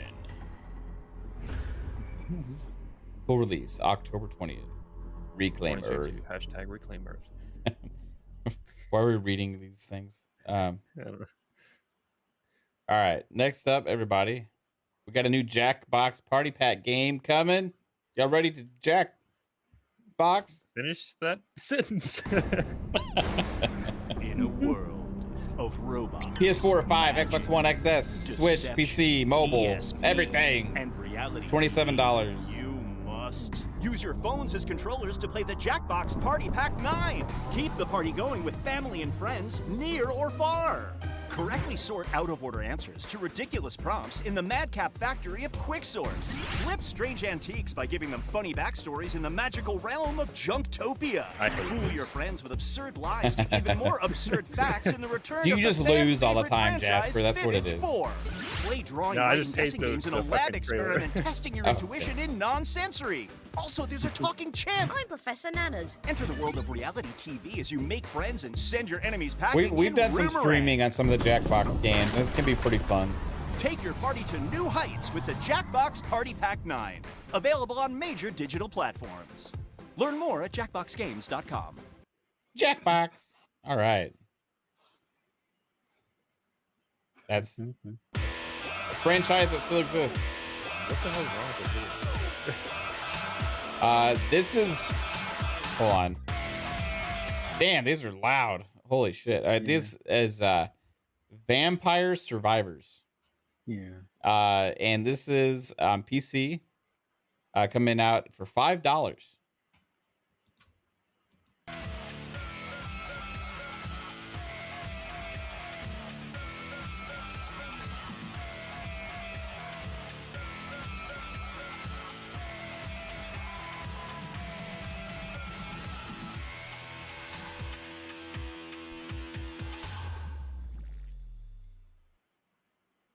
Okay, that's that game. Interesting. I've watched someone play it. All you do is you walk around in a circle and you kill a bunch of stuff until like the level ends, and then you get an upgrade, and you just do that over and over again. Okay, so it's just a little like grindy type, rinse and repeat thing. Cool, fair enough. Next one's a big release. Let me see if I'm gonna make sure my settings are proper here. Want to make sure volume off. volume off. Hold on. Settings, quality, playback speed. I want to make sure I do it accordingly to what it would feel like to play this at 30 frames. So, all right, here's Gotham Knights.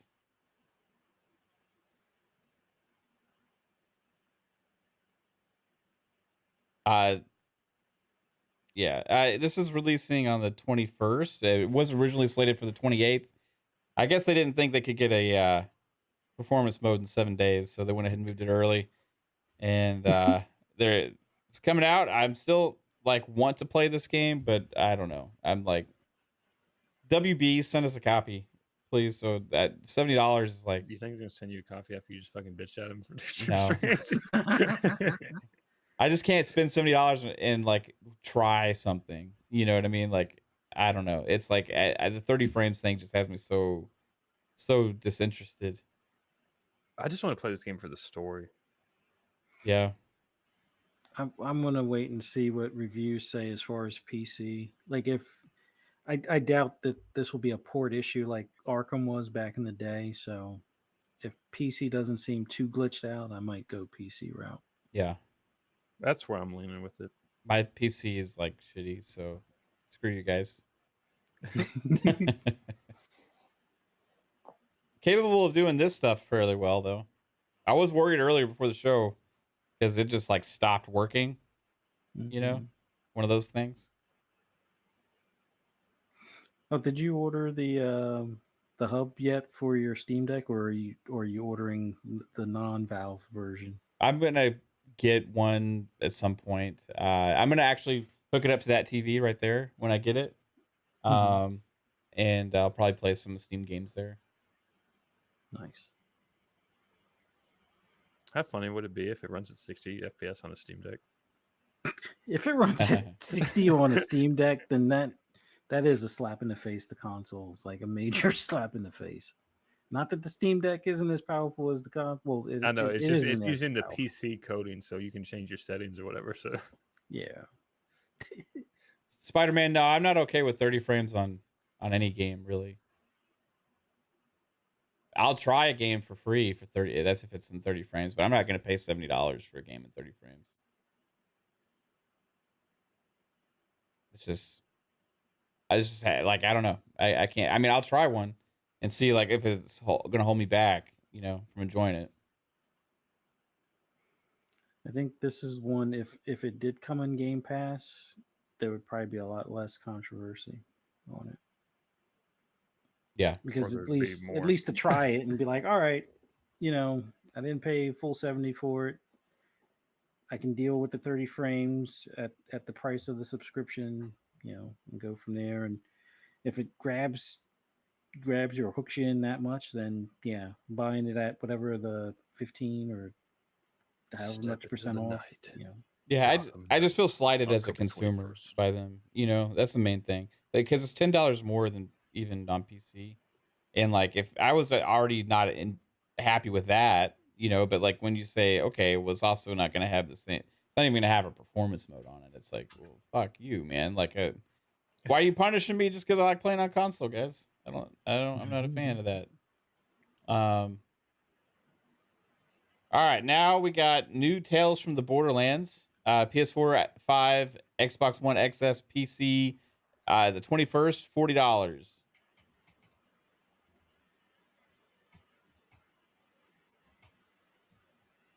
Oh, let me turn the sound on for this. Borderlands start bloody. They end bloody too. Sometimes, all it takes to change the galaxy is a trio of losers trying to get through a bad day. Focus says Game Pass by February for Gotham Knights. Leave immediately! This area is now under TDO jurisdiction! They think there was a vault key being kept on the station. If we can find whatever's in that vault before TDO does, we can change our lives. I haven't played the other Tales from Borderlands game, but I heard it's awesome. The only ones I played. TDO has many guns, talking guns, guns with legs. I'm gonna blast you so freaking fast! Yeah! Shut up, Richard!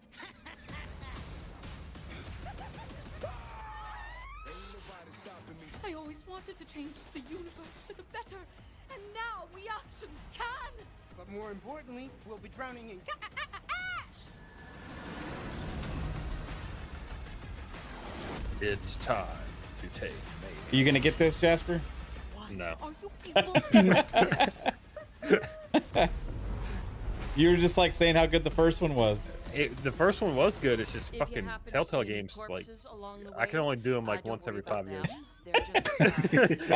You know, honestly, like me and Kate played like Walking Dead Telltale game, and we loved it. But I still can't bring myself to play another one after that. I know. So I get it completely. Yeah. Just that style of game. I don't know. It's like hard to like get yourself to try it, but once you actually start playing it, you get sucked in. Yeah. Kind of like As Dusk Falls, you know, I was not looking forward to it, but once I started it, I had to stop. I had to finish. Persona 5 Royal making its way to Game Pass, making its way to Xbox with the only current gen version.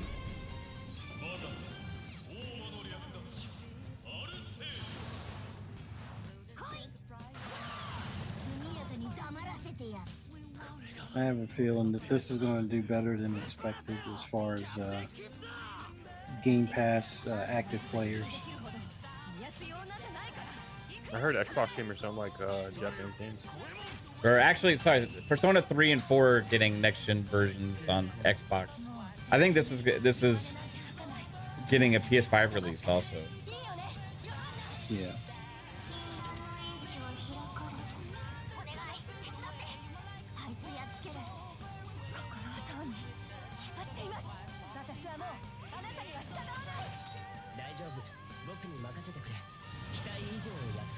And Switch and PC all on the 21st for $60.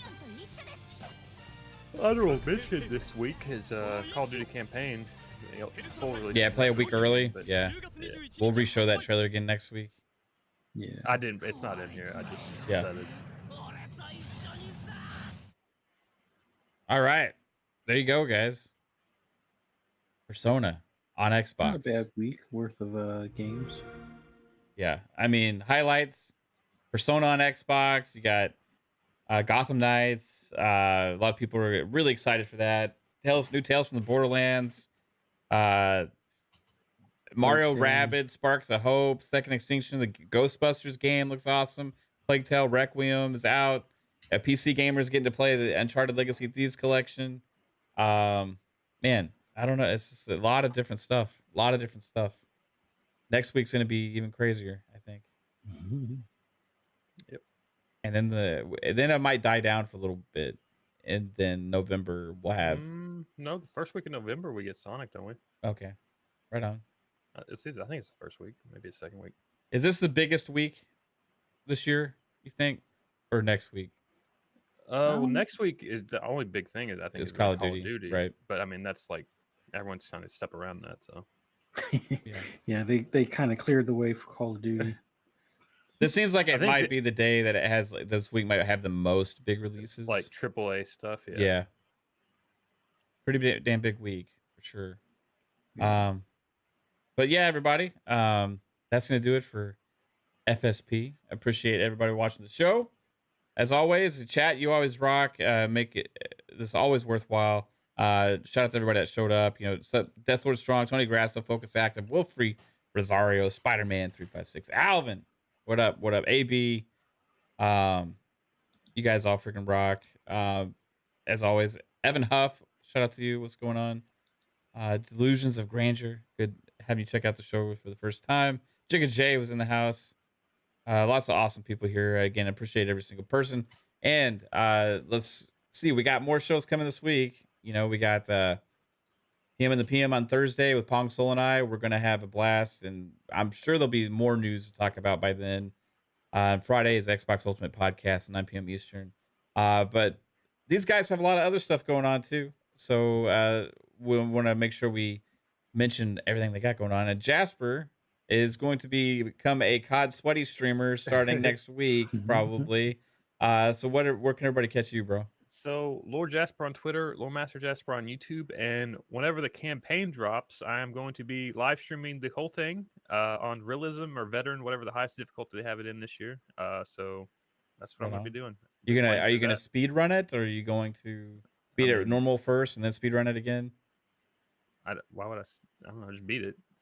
I'll go back for the achievements that I missed. Right. Like, I don't know, because like I remember when you played Halo Infinite, you beat it the first time semi-fast, right? Like faster than the average person. I feel that way for Call of Duty campaigns, so you don't? Different. Okay. Yeah. Then you like ended up being Halo Infinite like 3 hours or some shit like that. Yeah. Like crazy, insane. Right on, dude. I'm looking forward to checking out some of your COD content. Fuzz E Belvedere, thanks for being here as always, dude. Where can everybody find you? Just had fun being on here with you guys tonight. Thanks for everybody in the chat checking us out, and those that catch us on replay. If you want to hear my hot takes on anything gaming related, just follow me on Twitter at fuzzy_Belvedere. You can also catch me on Breakfast with Boom 10 a.m. at Friday on Double Barrel Gaming's channel. Also on Xbox Ultimate here on Fun Speculations channel at 9 p.m. Eastern time on Friday. Shop Podcasts on Saturday at 9 p.m. Eastern Standard Time on PTK Blam's channel. And then Xbox Lunch Break Special Monday at 12 noon on Monday on Double Barrel Gaming. And then right back here on FSP at 10 p.m. Eastern Time right here on Fun Speculations channel. Look forward to it. You might have more shows than anybody, I think, than Pong now. It's possible. Since you added said like the whole week, and I'm like, yeah. Oh, okay. That's awesome, Fuzz. So yeah, everybody, appreciate you all again, and have a good one. Take it easy. Peace out. Later. Bye.